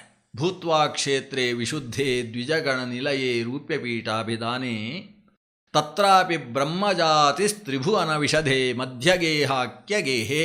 ಮಧ್ಯಗೇಹ ಅಂದರೆ ನಡಿಲ್ಲಾಯರು. ಆ ನಡಿಲ್ಲಾಯರ ಮನೆಯಲ್ಲಿ ಬ್ರಹ್ಮಜಾತಿ, ಬ್ರಾಹ್ಮಣ್ಯದಲ್ಲಿ ವಿಪ್ರರಾಗಿ ತಾವು ಆವಿರ್ಭವಿಸ್ತಾರೆ. ಭೂತ್ವಾ ಕ್ಷೇತ್ರೇ ವಿಶುದ್ಧೆ, ವಿಶುದ್ಧ ಕ್ಷೇತ್ರ, ಪಾಜಕ ಕ್ಷೇತ್ರ, ಅದಕ್ಕೆ ರೂಪ್ಯಪೀಠ ಅಂತ ಹೆಸರಿದೆ. ಶಿವಳ್ಳಿ ಅಂತ ಕರೆಯತಕ್ಕಂತಹ ಪೀಠ ಅದು ಉಡುಪಿಗೆ ಸನ್ನಿಧಾನದಲ್ಲಿರುವಂಥದ್ದು. ಅಲ್ಲಿ ಅವತರಿಸಿ ಪಾರಿವ್ರಾಜ್ಯಾದಿ ರಾಜ, ಆಮೇಲೆ ತಾನು ಪಾರಿವ್ರಾಜ್ಯವನ್ನು ಸ್ವೀಕರಿಸ್ತಾರೆ. ಸನ್ಯಾಸ, ಪಾರಿವ್ರಾಜ್ಯ ಅಂದರೆ ಸನ್ಯಾಸ, ಸನ್ಯಾಸ ಸಿಂಹಾಸನಾಧೀಶ್ವರರಾಗ್ತಾರೆ, ಅಧಿರಾಜರಾಗಿ ಪುನರಪಿ ಬದರೀಂ ಪ್ರಾಪ್ಯ ಕೃಷ್ಣಂಚನತ್ವ, ಮತ್ತೊಮ್ಮೆ ಬದರಿಗೆ ಹೋಗಿ ಅಲ್ಲಿ ಕೃಷ್ಣ ಅಂದರೆ ವೇದವ್ಯಾಸರನ್ನು ನಮಿಸಿ ಕೃಷ್ಣಂಚನತ್ವ ಅಂತಹ ಮಧ್ವಾಚಾರ್ಯರು ಅಂತ ಉಲ್ಲೇಖ ಮಾಡ್ತಾರೆ. ಇಲ್ಲಿ ಪುನರಪಿ ಬದರೀಂ ಪ್ರಾಪ್ಯ, ತಾವು ಪಾರಿವ್ರಾಜ್ಯಾದಿರಾಜರಾಗಿ ಅಂದರೆ ಮಧ್ವಮುನಿಗಳಾಗಿ ಸನ್ಯಾಸವನ್ನು ಸ್ವೀಕರಿಸಿ ಪುನರಪಿ ಮತ್ತೊಮ್ಮೆ ಬದರಿಗೆ ಹೋಗಿ ಅಂತ ಹೇಳಿದ್ದರಿಂದ ಇದಕ್ಕಿಂತ ಹಿಂದೆ ಸನ್ಯಾಸ ಸ್ವೀಕರಿಸುವುದಕ್ಕಿಂತ ಮುಂಚೆ ಅವರು ಒಂದು ಬಾರಿ ಬದರಿಗೆ ಹೋಗಿ ಬಂದಿದ್ದಾರೆ ಅನ್ನುವುದನ್ನು ಆ ವಾಯುಸ್ತುತಿಗೆ ವ್ಯಾಖ್ಯಾನ ಮಾಡಿರತಕ್ಕಂತಹ ವಿಶ್ವಪತಿ ತೀರ್ಥರು, ಪೇಜಾವರ ಮಠದಲ್ಲಿ ಬಂದಿರತಕ್ಕಂತಹ ವಿಶಿಷ್ಟ ವ್ಯಾಖ್ಯಾಕರ್ತೃಗಳು, ಅವರು ಮಧ್ವವಿಜಯಕ್ಕೂ ವ್ಯಾಖ್ಯಾನ ಮಾಡಿದ್ದಾರೆ, ವಾಯುಸ್ತುತಿಗೂ ವ್ಯಾಖ್ಯಾನ ಮಾಡಿದ್ದಾರೆ. ಆ ವಾಯುಸ್ತುತಿ ವ್ಯಾಖ್ಯಾನದಲ್ಲಿ ಈ ಒಂದು ಕಥೆಯನ್ನು ಉಲ್ಲೇಖ ಮಾಡ್ತಾರೆ. ಆ ಅಭಿಪ್ರಾಯದಲ್ಲಿ ಅರ್ಭಕತನದೊಳೈದಿ ಬದರಿಯಲಿ ಅಂತ ಅನೇಕ ಪುಸ್ತಕಗಳಲ್ಲಿ ಮುದ್ರಣ ಇದೆ. ಅರ್ಭಕತನವ ನೀಗಿ ಬದರಿಯಲಿ ಮಧ್ವಮುನಿ ಅನ್ನುವುದು ಮಧ್ವಮುನಿ ಅನ್ನುವುದಕ್ಕೆ ಹೊಂದಿಸುವುದಕ್ಕೆ ಅನುಕೂಲವಾಗ್ತದೆ. ಹಾಗಾಗಿ ಈ ಎರಡು ಪಾಠದಲ್ಲಿ ಯಾವುದು ಶ್ರೀಪಾದರಾಜರು ಪಾಠ ಮಾಡಿದ್ದಾರೆ ಅಂತ ನಿರ್ಧರಿಸುವುದು ಕಷ್ಟ. ಎರಡನ್ನೂ ಶ್ರೀಪಾದರಾಜರು ಪಾಠ ಮಾಡಿರಬಾರ್ದು ಅಂತ ನಿರೂಪಿಸುವುದಕ್ಕೆ ಸಾಧ್ಯ ಇಲ್ಲ. ಎಷ್ಟೋ ದಾಸವರಿಯರು ಒಂದೇ ಪದ್ಯವನ್ನು ಒಂದು ಬಾರಿ ಹಾಡಿ ಇನ್ನೊಂದು ಬಾರಿ ಹಾಡುವಾಗ ಇನ್ನೊಂದು ಹೊಸ ಅರ್ಥದಲ್ಲಿ ಅದನ್ನು ಹಾಡಿ ಕೆಲವೊಂದು ಅಕ್ಷರಗಳ ವ್ಯತ್ಯಾಸವನ್ನು ಮಾಡುವುದು ಅಂತಿದೆ. ತನದಲ್ಲಿ ಎಯ್ದಿ ಬದರಿಯಲಿ ಅಥವಾ ಅರ್ಭಕತನವ ನೀಗಿ ಬದರಿಯಲಿ ಮಧ್ವಮುನಿ ಎರಡು ಬಾರಿ ಹೋದರು. ಎರಡನೇ ಬಾರಿ ಮಧ್ವಾಚಾರ್ಯರು ತಾವು ಸನ್ಯಾಸವನ್ನು ಸ್ವೀಕರಿಸಿದ ಮೇಲೆ ಅಚ್ಯುತ ಪ್ರೇಕ್ಷರ ಕೈಯಲ್ಲಿ ಕೆಲವು ಪಾಠವನ್ನು ಕೇಳಿದ್ದಿದೆ. ಅದ್ವೈತ ತತ್ವ, ಆಗ ಪ್ರಸರಣದಲ್ಲಿದ್ದದ್ದು ಅದ್ವೈತ ಸಿದ್ಧಾಂತದ ಪಠ್ಯಗಳು. ಆ ಪಾಠಗಳನ್ನು ಕೇಳಿದ್ದಿದೆ. ಇಷ್ಟಸಿದ್ಧಿ ಎನ್ನುವ ಗ್ರಂಥವನ್ನು ತಾನು ಪಾಠ ಕೇಳ್ತಾ ಇರುವಾಗ ಅದನ್ನು ಪಾಠ ಹೇಳುವಂತಹ ಪ್ರಸಂಗವೂ ಕೂಡ ಬಂತು. ಇವರ ಕೈಯಲ್ಲಿ ಪಾಠ ಕೇಳುವುದಕ್ಕೆ ಅದ್ವೈತ ಸಿದ್ಧಾಂತದ ದೊಡ್ಡ ದೊಡ್ಡ ದಿಗ್ಧಂತಿ ಪಂಡಿತರು, ಇವರಿಂದ ವಿಶೇಷ ಅರ್ಥ ನಮಗೆ ಗೊತ್ತಾಗ್ತದೆ ಅಂತ ಹೇಳಿ ಬಂದವರಿದ್ದಾರೆ. ಅಂಥಲ್ಲಿ ತಾನು ಪಾಠ ಮಾಡುವಾಗಲೇ ಅದರಲ್ಲಿ ಅನೇಕ ದೋಷಗಳನ್ನು ನಿರೂಪಿಸಿದ ಬಗ್ಗೆಯೂ ಕೂಡ ಮಧ್ವವಿಜಯದಲ್ಲಿ ಉಲ್ಲೇಖ ಇದೆ. ಇಷ್ಟಸಿದ್ಧಿಯನ್ನು ಪಾಠ ಮಾಡ್ತಕ್ಕಂತಹ ಸಂದರ್ಭದಲ್ಲಿ ಅದರ ಮಂಗಳ ಶ್ಲೋಕವನ್ನು ಪಾಠ ಮಾಡ್ತಾ ಇದರಲ್ಲಿ 32 ದೋಷಗಳಿದ್ದಾವೆ ಅಂತ ಉಲ್ಲೇಖ ಮಾಡಿದ ಒಂದು ಘಟನೆಯನ್ನು ಮಧ್ವವಿಜಯ ಉಲ್ಲೇಖ ಮಾಡಿದೆ. ಅಂತೂ ತಾನು 16 ವರ್ಷಕ್ಕೆ ಬರುವಾಗಲೇ ಈ ಮಧ್ವಾಚಾರ್ಯರು ತಾವು ಗ್ರಂಥ ರಚನೆ ಪ್ರಾರಂಭಿಸಿಬಿಟ್ಟಿದ್ದಾರೆ. ಗೀತಾಭಾಷ್ಯ 701 ಶ್ಲೋಕಗಳುಳ್ಳಂತಹ ಶ್ರೀಕೃಷ್ಣ ಅಧ್ಯಾತ್ಮದ ಮರ್ಮವನ್ನು, ಭಾರತ ಸನಾತನ ಧರ್ಮವನ್ನು ನಿರೂಪಿಸಿರತಕ್ಕಂತಹ ವಿಶಿಷ್ಟವಾದಂತಹ ಪದ್ಯಗಳು. ಹೆಚ್ಚು ಅನುಷ್ಠುಪ್ ಛಂದಸ್ಸಿನ ಕೃಷ್ಣವಾಣಿಯದು. ಆ ಭಗವದ್ವಾಣಿಗೆ ವಾಸ್ತವ ತತ್ವ ಏನಿದೆ ಅದಕ್ಕೆ ಅನುಸಾರಿಯಾದಂತಹ ಒಂದು ವಿಶಿಷ್ಟ ಭಾಷ್ಯವನ್ನು ಶ್ರೀಮನ್ ಮಧ್ವಾಚಾರ್ಯರು ತಾವು ಇನ್ನೂ ಪುಟ್ಟ ಯತಿಯಾಗಿರುವಾಗ, ಬಾಲಯತಿ, ಮೂಗಿನ ಕೆಳಗಡೆ ಮೀಸೆ ಇನ್ನೂ ಬರದೇ ಇರತಕ್ಕಂತಹ ಆ ಬಾಲ್ಯದಲ್ಲಿ ರಚಿಸಿದ್ದಾರೆ. ಆನಂತರದಲ್ಲಿ ಶ್ರೀಮನ್ ಮಧ್ವಾಚಾರ್ಯರು ಈ ಭೂಮಿಯಲ್ಲಿ 79 ವರ್ಷಗಳ ತನಕ ನಾವು ನಡೆದಾಡ್ತಾ ಇದ್ದರು. ಆ 79 ವರ್ಷಗಳಲ್ಲಿ ಕೊನೆಯ ವಯಸ್ಸಿನಲ್ಲಿ ರಚಿಸಿದಂತಹ ಗ್ರಂಥಗಳು ಇದ್ದಾವೆ. ಆದರೆ ಆ ನಂತರದಲ್ಲಿ ರಚಿಸಿದಂತಹ ಅನುವ್ಯಾಖ್ಯಾನದಲ್ಲಿ ಯಾವ ತತ್ವವನ್ನು ನಿರೂಪಿಸಿದ್ದಾರೆ ಅದಕ್ಕೆ ಕಿಂಚಿತ್ತೂ ವಿರೋಧಿಯಲ್ಲದ, ಅದಕ್ಕೆ ಪೂರ್ತಿ ಸಂವಾದಿಯಾಗುವ ತತ್ವವನ್ನು ತನ್ನ 16ನೇ ವಯಸ್ಸಿನಲ್ಲೇ ಕಂಡುಕೊಂಡು ನಿರೂಪಿಸಿದ್ದಾರೆ. ಅಂದ ಮೇಲೆ ಈ ಪೂರ್ಣಪ್ರಜ್ಞಾಚಾರ್ಯರು ಅದು ಸಾಮಾನ್ಯ ಲೋಕದ ವ್ಯಕ್ತಿಯಲ್ಲ, ಸಾಕ್ಷಾತ್ ಪವಮಾನ ಜ್ಞಾನಿತಾ ಪವಮಾನ ಭೂತಳದೊಳು ಅವತರಿಸಿ ಮಾನನಿಧಿ ಮಧ್ವಾಕ್ಯನೆಂದು ಎನಿಸಿದ ಅಂತ ಏನು ಹೇಳಿದ್ದಾರೆ, ಇದನ್ನು ಪ್ರತಿಯೊಬ್ಬರೂ ಆ ಕಾಲದವರೂ ನಂಬುವುದು ಅನಿವಾರ್ಯವಾಗಿತ್ತು. ನಿರ್ಭಯದಿ ಸಕಲ ಶಾಸ್ತ್ರಾರ್ಥಗಳ ಪಠಿಸಿದ. ಮಧ್ವಾಚಾರ್ಯರು ಗೀತಾಭಾಷ್ಯವನ್ನು ರಚಿಸಿ ಮೊದಲು ಮಾಡಿದ ಕೆಲಸ ಏನು? ನಾನು ರಚಿಸಿದ ಚೊಚ್ಚಲ ಗ್ರಂಥ ಇದು, ಇದನ್ನು ನನ್ನನ್ನು ಅವತರಿಸು ಅಂತ ಆದೇಶ ಮಾಡಿದಂತಹ ನಾರಾಯಣನಿಗೆ ನಿವೇದಿಸಬೇಕು. ಅದಕ್ಕೋಸ್ಕರ ಉತ್ತರದ ಎತ್ತರದಲ್ಲಿರತಕ್ಕಂತಹ ಬದರೀ ಕ್ಷೇತ್ರಕ್ಕೆ ಸಾಗಬೇಕು. ಯಾಕಂದರೆ ಈ ಭಾರತ ಕ್ಷೇತ್ರ, ಭರತಖಂಡ, ಜಂಬೂದ್ವೀಪದ ನವವರ್ಷಗಳಲ್ಲಿ ಅಥವಾ ನವಖಂಡಗಳಲ್ಲಿ ಪೂರ್ತಿ ಕೆಳಗೆ ದಕ್ಷಿಣದಲ್ಲಿರತಕ್ಕಂಥದ್ದು ಭರತಖಂಡ. ಈ 9 ವರ್ಷಗಳಲ್ಲೂ ಕೂಡ ಭಗವಂತನ ಒಂದೊಂದು ರೂಪಗಳನ್ನು ಪಂಚಮಸ್ಕಂಧ ಭಾಗವತ ವರ್ಣಿಸ್ತದೆ. ಅದರಲ್ಲಿ ಕಿಂಪುರುಷ ಖಂಡದಲ್ಲಿ ಭಗವಂತ ರಾಮರೂಪದಿಂದ ಹನುಮಂತನಿಗೆ ಅನುಗ್ರಹಿಸ್ತಾ ಇದ್ದಾನೆ. ಕೆಳಗೆ ಬಂದರೆ ಹಿಮವತ್ ಪರ್ವತ ಇದೆ, ಹಿಮವತ್ ಪರ್ವತವನ್ನು ದಾಟಿ ಕೆಳಗೆ ಬಂದರೆ ಭಾರತ ವರ್ಷ ಇದೆ. ಭಾರತ ವರ್ಷದಲ್ಲಿ ಹಿಮವತ್ ಪರ್ವತದ ತಪ್ಪಲಿನ ಪ್ರದೇಶದಲ್ಲಿರತಕ್ಕಂತಹ ನರನಾರಾಯಣ ಪರ್ವತಗಳ ಮಧ್ಯದಲ್ಲಿ ಭಗವಂತ ನಾರಾಯಣ ನಾರದರಿಂದ ಸಂಸ್ತುತನಾಗಿ ಇದ್ದಾನೆ ಅಂತ ಶ್ರೀಮದ್ ಭಾಗವತ ಹೇಳ್ತದೆ. ಅಂದ ಭಾರತ ದೇಶದ ದೇವರು ಅಂದರೆ ನಾರಾಯಣ ದೇವರು. ಆ ನಾರಾಯಣನಿಗೆ ಹೋಗಿ ನಾನು ಈ ರಚಿಸಿದ ಮೊದಲ ಗ್ರಂಥವನ್ನು ಅರ್ಪಿಸಬೇಕು ಅನ್ನುವ ಭಾವ ಬಂತು ಮಧ್ವಗುರುಗಳಲ್ಲಿ. ಆದರೆ ಇವರ ಹಿರಿಯರು, ಜ್ಯೇಷ್ಠಯತಿಗಳು ಮತ್ತು ಅಚ್ಯುತ ಪ್ರೇಕ್ಷರು ಇಬ್ಬರೂ ಒಪ್ಪುವುದಕ್ಕೆ ಸಿದ್ಧ ಇರಲಿಲ್ಲ. ಈ ವಯಸ್ಸಿನಲ್ಲಿ ಬದರಿಗೆ ಹೋಗುವುದು ಅಂದರೆ ಏನು? ಆ ಕಾಲದಲ್ಲಿ ಬದರಿಗೆ ನಡೆದು ಹೋಗುವಂತಹ ಪ್ರಸಂಗ. ಹಿಮವತ್ ಪರ್ವತವನ್ನು ಹತ್ತಿದ್ರು ಅಂದರೆ ಹಿಂದಕ್ಕೆ ಬರ್ತಾರೆ ಅಂತ ಯಾರೂ ನಿರೀಕ್ಷಿಸುವ ಹಾಗಿಲ್ಲ. ಅಂತಹ ಕಾಲದಲ್ಲಿ ನೀವು ಅಲ್ಲಿಗೆ ಹೋಗುವುದು ಸಮಂಜಸ ಅಲ್ಲ.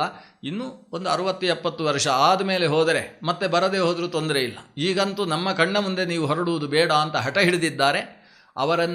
ಎಲ್ಲರನ್ನು ಒಪ್ಪಿಸಿ ಈ ಮಧ್ವಾಚಾರ್ಯರು ಬದರಿಯ ಕಡೆಗೆ ತಾವು ಸಾಗಿದ್ದಾರೆ. ಹಾಗೆ ಸಾಗಿ ತಾನು ರಚಿಸಿದ ಗ್ರಂಥವನ್ನು ನಾರಾಯಣನಿಗೆ ಒಪ್ಪಿಸಿದರು. ನಾರಾಯಣ ದೇವ ಆ ಗ್ರಂಥವನ್ನು ಕೇಳಿ ಆನಂದಪಟ್ಟು ಆ ಗ್ರಂಥದಲ್ಲಿ ಒಂದು ತಿದ್ದುಪಡಿಯನ್ನೂ ಮಾಡಿದ ಉಲ್ಲೇಖ ಇದೆ. ಗೀತಾರ್ಥಂ ವಕ್ಷ್ಯಾಮಿ ಶಕ್ತಿತಃ ಅಂತ ಮಧ್ವಗುರುಗಳು ಅದರಲ್ಲಿ ಬರೆದಿದ್ದರು. ನಾನು ದೇವಂ ನಾರಾಯಣಂ ನತ್ವ, ಭಗವಂತನನ್ನು ವೇದವ್ಯಾಸರನ್ನು ನಮಿಸಿ ನಾನು ಗೀತಾರ್ಥವನ್ನು ನನ್ನ ಶಕ್ತಿಗೆ ಅನುಗುಣವಾಗಿ ಹೇಳ್ತೇನೆ ಅಂತ ಒಂದು ಮಾತು ಇತ್ತು. ಇದು ಸರ್ವಶಕ್ತನಾದ ವಾಯುದೇವರು ಸರ್ವಜ್ಞ ತತ್ವ ನನ್ನ ಶಕ್ತಿಗೆ ಅನುಗುಣವಾಗಿ ಹೇಳುವುದು ಅನ್ನೋದು ಎಷ್ಟು ಸಮಂಜಸ. ಹಾಗಾಗಿ ಆ ನಾರಾಯಣ ದೇವ ಇವರು ಹೇಳುವಂತಹ ಗೀತಾಭಾಷ್ಯದ ಭಾವವನ್ನೆಲ್ಲ ನೆಲ ತಟ್ಟಿ ಶಬ್ದ ಪುರಸ್ಸರವಾಗಿ ಕೇಳ್ತಾ ತೇನ ಲೇಷತ ಇತೀಹ ಪದಂ ಸ್ಯಾತ್. ಇಲ್ಲಿ ಶಕ್ತಿತಃ ಅಂತ ಮೂರು ಅಕ್ಷರದ ಜಾಗದಲ್ಲಿ ಲೇಷತಃ ಅಂತ ಶಬ್ದ ಹಾಕು. ನನ್ನ ಶಕ್ತಿಗೆ ಅನುಗುಣವಾಗಿ ಹೇಳ್ತೇನೆ ಅಂತ ಬೇಡ, ನಿನ್ನ ಶಕ್ತಿಯ ಅನುಗುಣವಾಗಿ ಹೇಳಿದರೆ ಜನಕ್ಕೆ ಯಾರಿಗೂ ಅರ್ಥ ಆಗಲಿಕ್ಕೆ ಸಾಧ್ಯ ಇಲ್ಲ, ಅಷ್ಟು ಶಕ್ತಿ ನಿನ್ನಲ್ಲಿದೆ. ಆದ್ದರಿಂದ ಲೇಷತಃ ಆ ಗೀತೆಯ ಅರ್ಥವನ್ನು ಒಂದು ಸ್ವಲ್ಪ ನಿಮಗೆಲ್ಲ ಎಷ್ಟು ಅರ್ಥವಾದಿತ್ತೋ ಅಷ್ಟು ಮಾತ್ರ, ಲೇಷ ಮಾತ್ರ ನಾನು ನಿಮಗೆ ಹೇಳ್ತೇನೆ ಅಂತ ಈ ಶಬ್ದವನ್ನು ಹಾಕು ಅಂತ ನಾರಾಯಣ ತಿಳಿಸಿದ. ಹೀಗೆ ಇದು ಸರ್ವಜ್ಞ ಕಲ್ಪ ವಾಯುದೇವರ ಅವತಾರ ಅನ್ನುವುದನ್ನು ನಾರಾಯಣ ದೇವ ಅಲ್ಲಿ ದೃಢಪಡಿಸಿದ ಅನ್ನುವುದನ್ನು ಆ ಕಾಲದಲ್ಲಿ ಅವರ ಜೊತೆಗೆ ಸಾಗಿದ್ದಂತಹ ಶಿಷ್ಯರು ಕೇಳಿ ಲೋಕದಲ್ಲಿ ಬಂದು ಹೇಳಿದರು ಅನ್ನುವುದನ್ನು ಕೂಡ ಮಧ್ವವಿಜಯ ಗ್ರಂಥ ಉಲ್ಲೇಖ ಮಾಡ್ತದೆ. ನಿರ್ಭಯದಿ ಸಕಲ ಶಾಸ್ತ್ರಾರ್ಥಗಳ ಪಠಿಸಿದ ನಾರಾಯಣನ ಸನ್ನಿಧಾನದಲ್ಲಿ ಸಕಲ ಶಾಸ್ತ್ರಾರ್ಥ ಅಂತ ಅನಿಸಿಕೊಂಡಂತಹ ಈ ಗೀತಾಭಾಷ್ಯವನ್ನು ತಾವು ಪಠಿಸಿದರು. ಅದು ಹೇಗೆ? ನಿರ್ಭಯದಿ. ಸಾಮಾನ್ಯವಾಗಿ ನಮಗಿಂತ ದೊಡ್ಡ ಜ್ಞಾನಿಗಳು ಮುಂದೆ ಇದ್ದರೆ ನಾವು ಗೊತ್ತಿದ್ದ ವಿಷಯವನ್ನು ಹೇಳುವಾಗಲೂ ಕೂಡ ಕಂಪನ ಪ್ರಾರಂಭವಾಗಿ ಬಿಡ್ತದೆ. ಸರ್ವಜ್ಞನಾದ, ಸಾಮಾನ್ಯ ಅಲ್ಲ ನಾರಾಯಣ ಅನ್ನುವ ಸ್ವರೂಪ ಭಗವಂತ ತಾನು ಧರ್ಮ ಪ್ರಜಾಪತಿಯ ಪತ್ನಿಯಾದಂತಹ ಮೂರ್ತಿಯಲ್ಲಿ, ದಾಕ್ಷಾಯಿಣಿಯಾದಂತಹ ಮೂರ್ತಿಯಲ್ಲಿ 4 ರೂಪದಿಂದ ಅವತರಿಸ್ತಾನೆ. ಹರಿ, ಕೃಷ್ಣ, ನರ, ನಾರಾಯಣ ಅಂತ 4 ರೂಪಗಳು. ಆ ನಾರಾಯಣ ಅನ್ನುವ ರೂಪ ಅದು ವೇದವ್ಯಾಸರ ಅವತಾರದಲ್ಲಿ ನಡೆಸಿದ ಕೆಲಸವನ್ನು ಒಂದು ಹಂತದಲ್ಲಿ ಮೀರಿಸಿತೋ ಅನ್ನುವಷ್ಟು ದೊಡ್ಡ ಜ್ಞಾನಾವತಾರ ರೂಪ ಅದು. ನಾರಾಯಣ ರಚಿಸಿರುವ ಶಾಸ್ತ್ರ ಪಂಚರಾತ್ರ. ಪಂಚರಾತ್ರಸ್ಯ ಕೃಷ್ಣಸ್ಯ ವಕ್ತಾ ನಾರಾಯಣ ಸ್ವಯಂ. ಈ ಧರ್ಮಜನಾದಂತಹ ನಾರಾಯಣ ತಾನು ಸಮಗ್ರ ಪಂಚರಾತ್ರವನ್ನು ಲೋಕಕ್ಕೆ ರಚಿಸಿಕೊಟ್ಟವ. ಆ ಪಂಚರಾತ್ರ ಎಷ್ಟು ದೊಡ್ಡದು! 18 ಪುರಾಣಗಳು, ಮಹಾಭಾರತ ಇವುಗಳನ್ನೆಲ್ಲ ಒಟ್ಟಿಗೆ ರಾಶಿ ಹಾಕಿದರೆ ಎಷ್ಟಾದೀತೋ ಅದು ಅಷ್ಟು ಪಂಚರಾತ್ರದ 1001 ಭಾಗವೋ ಅನಿಸುವಷ್ಟು ದೊಡ್ಡದು. ಕೋಟ್ಯಂಶೋಪಿ ನ ವಿದ್ಯತೆ ಅಂತ ಆಚಾರ್ಯರು ಮಹಾಭಾರತ ನಿರ್ಣಯದಲ್ಲಿ ಪಂಚರಾತ್ರದ ವಿಸ್ತೃತಿಯನ್ನು ಹೇಳ್ತಾರೆ. ಅಷ್ಟು ವಿಸ್ತೃತವಾದ ಪಂಚರಾತ್ರ ಗ್ರಂಥವನ್ನು ಲೋಕಕ್ಕೆ ಕೊಟ್ಟಂತಹ ನಾರಾಯಣ ಸ್ವಾಮಿ ಆ ಬದರೀಖಂಡದಲ್ಲಿ ಅಲಕನಂದೆಯ ತೀರದಲ್ಲಿ ತಾನು ಧ್ಯಾನ ಸ್ವರೂಪದಲ್ಲಿ ಉಪಸ್ಥಿತನಾಗಿದ್ದಾನೆ. ಯೋಗ ಆಸನದಲ್ಲಿ, ಯೋಗಾಸನದಲ್ಲಿ ಉಪಸ್ಥಿತನಾದಂತಹ ನಾರಾಯಣನ ಮುಂದೆ ಸರ್ವಜ್ಞರಾದಂತಹ ಮಧ್ವರು ಯಾವ ಭಯವೂ ಇಲ್ಲದೆ ಆ ತತ್ವದ ಮುಂದೆ ತಾವು ರಚಿಸಿದ ಗ್ರಂಥವನ್ನು ಪಠಿಸಿದರಂತೆ. ಸಕಲ ಶಾಸ್ತ್ರಾರ್ಥಗಳ ಪಠಿಸಿದ. ಇಲ್ಲಿ ಕೇವಲ ಗೀತಾಭಾಷ್ಯವನ್ನಷ್ಟನ್ನೇ ಪಠಿಸಿದ್ದಲ್ಲ, ಬ್ರಹ್ಮಸೂತ್ರಾದಿಗಳ ಅರ್ಥವನ್ನೂ ಅಲ್ಲಿ ಪಠಿಸಿದ್ದಾರೆ ಅನ್ನೋದು ಈ ಪದ್ಯದಿಂದ ಗೊತ್ತಾಗ್ತದೆ. ಯಾಕಂದರೆ ಸಕಲ ಶಾಸ್ತ್ರಾರ್ಥ ಅಂತೇಳಿದರೆ ಅದು ಬ್ರಹ್ಮಸೂತ್ರದ ಅರ್ಥ, ಅದನ್ನೂ ಪಠಿಸಿದ. ಉರ್ಬಿಯೊಳು, ಇಲ್ಲಿ ಉರ್ವಿ ಅಂದರೆ ಭೂಮಿ. ಉರ್ಬಿ ಅನ್ನುವ ಶಬ್ದವನ್ನು ವಸ್ತುತಃ ಶ್ರೀಪಾದರಾಜರು ಬಳಸಿದ್ದಾರೆ.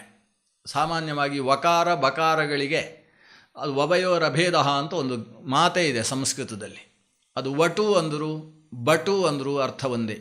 ವರ್ಷ ಅಂದರು, ಬರ್ಷ ಅಂದರು, ಅರ್ಥ ಒಂದೇ. ಇದೆಲ್ಲ ಸುಮಾರು ಸಮಾನ ಅರ್ಥದಲ್ಲಿ ಬರತಕ್ಕಂತಹ ವಕಾರ ಬಕಾರಗಳು. ಆದ್ದರಿಂದ ಉರ್ವಿ ಅನ್ನುವ ಅರ್ಥದಲ್ಲಿ ಉರ್ಬಿ ಅಂತ ಬಳಸಬೇಕಾಗಿದೆ. ಯಾಕಂದರೆ ಶ್ರೀಪಾದರಾಜರ ಪದ್ಯದ ಸ್ವರೂಪ ಹೇಗೆ ಅಂದರೆ ದ್ವಿತೀಯಾಕ್ಷರ ಪ್ರಾಸವನ್ನು ಯಾವತ್ತೂ ಅವರು ಬಿಡುವುದಿಲ್ಲ.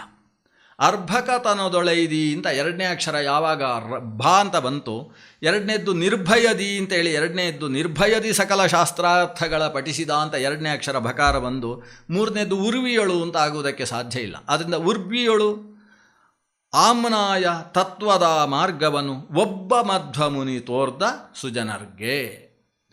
ಅಲ್ಲೂ ಕೂಡ ಓರ್ವ ಮಧ್ವಮುನಿ ಅನ್ನುವ ಪಾಠ ದ್ವಿತೀಯಾಕ್ಷರ ಪ್ರಾಸಕ್ಕೆ ಭಂಜಕವಾಗ್ತದೆ. ಅಂದರೆ ಒಬ್ಬ ಮಧ್ವಮುನಿ ಅನ್ನುವ 2ನೇ ಅಕ್ಷರದ ಪ್ರಾಸವನ್ನು ಎಲ್ಲೂ ಕೂಡ ಶ್ರೀಪಾದರಾಜರು ತ್ಯಜಿಸಲಿಲ್ಲ. ಆದ್ದರಿಂದ ಅದಕ್ಕೆ ಭಂಗ ಬರದೇ ಇರುವ ರೀತಿಯಲ್ಲೇ ನಾವು ಪದ್ಯವನ್ನು ಓದಬೇಕಾಗ್ತದೆ. ಉರ್ಬಿಯೊಳು ಆಮನಾಯ ತತ್ವದ ಮಾರ್ಗವನು. ಹೀಗೆ ಬದರಿ ಕ್ಷೇತ್ರಕ್ಕೆ ಹೋಗಿ ಬಂದಂತಹ ಮಧ್ವಾಚಾರ್ಯರು ಮತ್ತೆ ರೂಪ್ಯಪೀಠವನ್ನು ಪ್ರವೇಶಿಸಿದ್ದಾರೆ. ಹೋಗಿ ಬರುವಾಗ ಏನೇನು ನಡೆಯಿತು ಅನ್ನೋದು ಬಹಳ ದೊಡ್ಡ ಪ್ರಕರಣ. ಎಂತೆಂತಹ ಪವಾಡಗಳು, ಎಂತೆಂತಹ ಜ್ಞಾನದ ಮಾರ್ಗಗಳು ಅಲ್ಲಿ ನಡೆದಿದ್ದಾವೆ ಅನ್ನುವುದು ಅದೊಂದು ಪ್ರತ್ಯೇಕ ಪ್ರಕರಣ. ಅದನ್ನು ಯಾವುದನ್ನು ಇಲ್ಲಿ ಉಲ್ಲೇಖ ಮಾಡಲಿಲ್ಲ ಶ್ರೀಪಾದರಾಜರು. ಮತ್ತೆ ಅಲ್ಲಿಂದ ಬಂದಿದ್ದಾರೆ. ಬಂದವರು ಅಲ್ಲಿ ವೇದವ್ಯಾಸರಿಂದ ಆಜ್ಞೆಯನ್ನು ಪಡೆದು ಬಂದಿದ್ದಾರೆ. ನೀನು ಬ್ರಹ್ಮಸೂತ್ರಕ್ಕೊಂದು ಭಾಷ್ಯವನ್ನು ರಚಿಸು, ಮಹಾಭಾರತದ ತಾತ್ಪರ್ಯವನ್ನು ನಿರ್ಣಯಿಸು. ಹೀಗಾಗಿ ಲೆಕ್ಕ ಪ್ರಕಾರ 3 ಬಾರಿ ಬದರಿಗೆ ಹೋಗಿ ಬಂದಿದ್ದಾರೆ ಮಧ್ವಾಚಾರ್ಯರು. ಒಂದು ಬಾಲ್ಯದಲ್ಲಿ, ಮತ್ತೊಮ್ಮೆ ಗೀತಾಭಾಷ್ಯವನ್ನು ಸಮರ್ಪಿಸುವ ಸಂದರ್ಭದಲ್ಲಿ, ಮತ್ತೊಮ್ಮೆ ತಾನು ಮಹಾಭಾರತ ನಿರ್ಣಯವನ್ನು, ತಾತ್ಪರ್ಯ ನಿರ್ಣಯವನ್ನು ರಚಿಸತಕ್ಕಂತಹ ಸಂದರ್ಭದಲ್ಲಿ. ಅಲ್ಲಿ ವೇದವ್ಯಾಸರನ್ನೂ ಭೇಟಿಯನ್ನು ಮಾಡಿಕೊಂಡು ಬಂದಿರತಕ್ಕಂತಹ 2ನೆಯ ಬದರಿ ಯಾತ್ರೆಯೂ ಕೂಡ ನಡೆದಿದೆ. ಅಲ್ಲಿಂದ ಬಂದು ಉರ್ವಿಯಳು, ಈ ಭೂಮಿಯಲ್ಲಿ ಆಮನಾಯ ತತ್ವ ಅದರ ಮಾರ್ಗವನು. ಆಮನಾಯ ಅಂದರೆ ವೇದ, ವೇದ ತತ್ವದ ಮಾರ್ಗವನ್ನು ತಾವು ಮಧ್ವಮುನಿ ತೋರ್ದ ಸುಜನರಿಗೆ, ಎಲ್ಲ ಸಜ್ಜನರಿಗೆ ನಿಜವಾಗಿ ವೇದ ಯಾವ ತತ್ವವನ್ನು ಹೇಳಿದೆ, ಆಮನಾಯದ ನಿಜ ತತ್ವ ಏನು ಅನ್ನುವುದನ್ನು ಲೋಕಕ್ಕೆ ತೋರಿಸಿಕೊಟ್ಟಿದ್ದಾರೆ. ವೇದ ಅನ್ನುವುದು ಒಂದು ಭಂಡಾರಣ್ಯ ಇದ್ದ ಹಾಗೆ. ವೇದ ಏನು ಹೇಳಿದೆ ಅನ್ನುವುದನ್ನು ಸಾಮಾನ್ಯ ವ್ಯಕ್ತಿ ಅರ್ಥೈಸಿಕೊಳ್ಳುವುದಕ್ಕೆ ಸಾಧ್ಯವೇ ಇಲ್ಲ.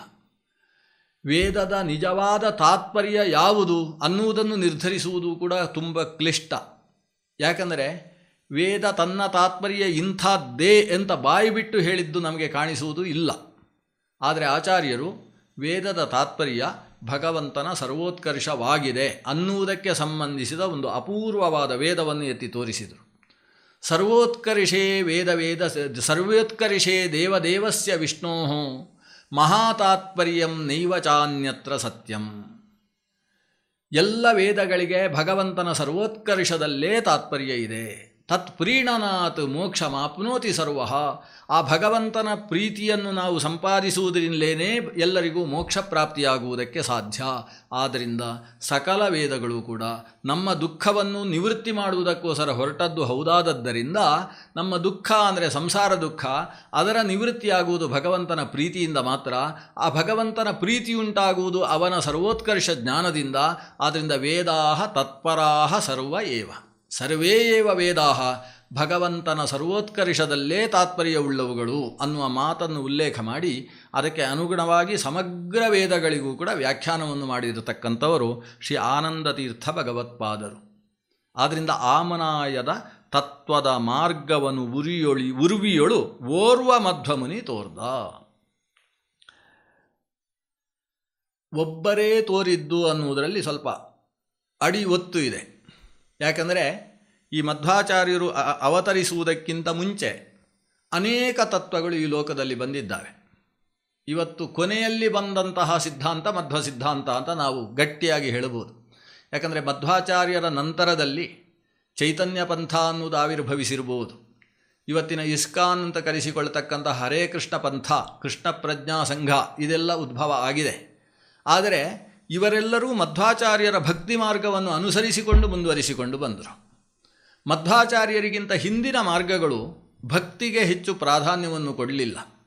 ಭಕ್ತಿಗಿಂತ ಹೆಚ್ಚು ಜ್ಞಾನ, ಎಲ್ಲವೂ ಕೂಡ ಮಿಥ್ಯೆಯಾಗಿದ್ದು ನಾವು ನಮ್ಮನ್ನು ದೇವರು ಅಂತ ಅರಿತುಕೊಳ್ಳುವುದೇ ನಿಜವಾದ ಮೋಕ್ಷಕ್ಕೆ ಮಾರ್ಗ ಅನ್ನುವ ತಾದಾತ್ಮ್ಯಾನುಭವೋ ಹಿ ಮುಕ್ತಿರನಘ ಜ್ಞಾನಂಚ ತತ್ಸಾಧನಂ ಅಂತ, ಅಮಲಂ ಜ್ಞಾನಂಚ ತತ್ಸಾಧನಂ ಅಂತ ಹೇಳಿಕೊಂಡು ಬಂದರು.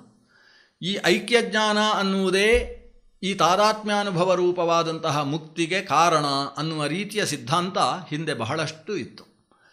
ಅವೆಲ್ಲಕ್ಕಿಂತ ತೀರಾ ವಿಭಿನ್ನವಾದ ಪ್ರಪಂಚದ ಸತ್ಯತ್ವ, ಸತ್ಯವಾದ ಪ್ರಪಂಚದಲ್ಲಿ ನಮಗಿರತಕ್ಕಂತಹ ಕರ್ತವ್ಯ, ಆ ಪ್ರಪಂಚದಲ್ಲಿ ಅಂತರ್ಯಾಮಿಯಾಗಿರುವ ಭಗವಂತನನ್ನು ಕಂಡು ಲೋಕಸೇವೆಯನ್ನು ಮಾಡಬೇಕಾದಂತಹ ನಮ್ಮ ಅನಿವಾರ್ಯತೆ, ಈ ಪ್ರಪಂಚದಲ್ಲಿ ಮಾಡುವ ಭಗವತ್ ಪೂಜೆಯಿಂದ ಭಗವಂತ ಸಂಪ್ರೀತನಾಗತಕ್ಕಂತಹ ವಿಧಾನ, ಆ ಭಗವಂತನನ್ನು ಎಲ್ಲದರ ಒಳಗೆ ಕಂಡದ್ದನ್ನು ನಮ್ಮ ಒಳಗೆ ಕಾಣತಕ್ಕಂತಹ ಕ್ರಮ ಹೇಗೆ ಅಂತ ಸರ್ವಾಂತರ್ಯಾಮಿಯಾದ ಭಗವಂತನ ಪೂರ್ಣ ಗುಣತ್ವವನ್ನು ಪ್ರತಿಪಾದಿಸುವ ಸಿದ್ಧಾಂತವನ್ನು ಶ್ರೀಮನ್ ಮಧ್ವಾಚಾರ್ಯರು ಈ ಲೋಕಕ್ಕೆ ಕೊಟ್ಟರು.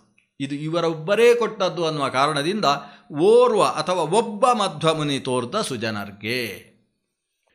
ಸರ್ವೇಶ ಹರಿ ವಿಶ್ವ ಎಲ್ಲವೂ ಪುಸಿಯೆಂಬ ದುರ್ವಾದಿಗಳ ಮತವ ನೆರೆಖಂಡಿಸಿ, ಸರ್ವೇಶ ಹರಿ ವಿಶ್ವ ಸತ್ಯವೆಂದರು ಹಿದ ಶರ್ವಾದಿಗೀರ್ವಾಣ ಸಂತತಿಯಲಿ.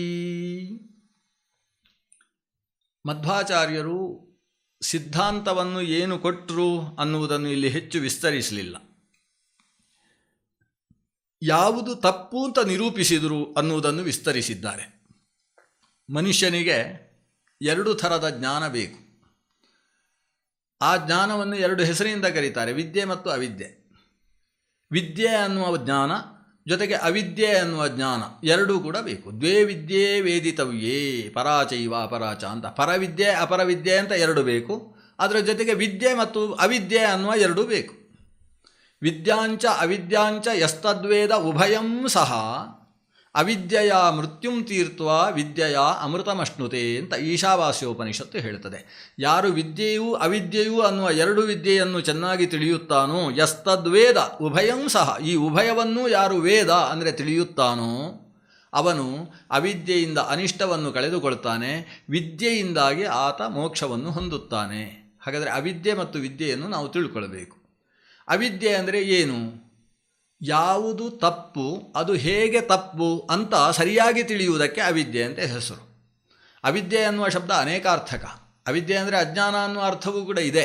ಆದರೆ ಇಲ್ಲಿ ಅವಿದ್ಯೆಯನ್ನು ತಿಳಿಯತಕ್ಕದ್ದು, ಅದು ನಿಮಗೆ ಅನಿಷ್ಟದಿಂದ ನಿವರ್ತಕವಾದದ್ದು ಅಂತ ಹೇಳುವ ಉಪನಿಷತ್ತಿನಲ್ಲಿರುವ ಅವಿದ್ಯೆ ಅಂದರೆ ತಪ್ಪು ಯಾಕೆ ತಪ್ಪು ಅಂತ ತಿಳಿದು ತಪ್ಪನ್ನು ನಿರಾಕರಿಸತಕ್ಕಂತಹ ದಾರ್ಢ್ಯಕ್ಕೆ ಅವಿದ್ಯೆ ಅಂತ ಹೆಸರು. ಇದು ಅನಿಷ್ಟವನ್ನು ನಿವೃತ್ತಿ ಮಾಡ್ತದೆ. ನಾವು ಮುಂದೆ ತಿಳಿಯುವ ವಿದ್ಯೆಯಲ್ಲಿ ದಾರ್ಢ್ಯವನ್ನು ಹುಟ್ಟಿಸುತ್ತೆ.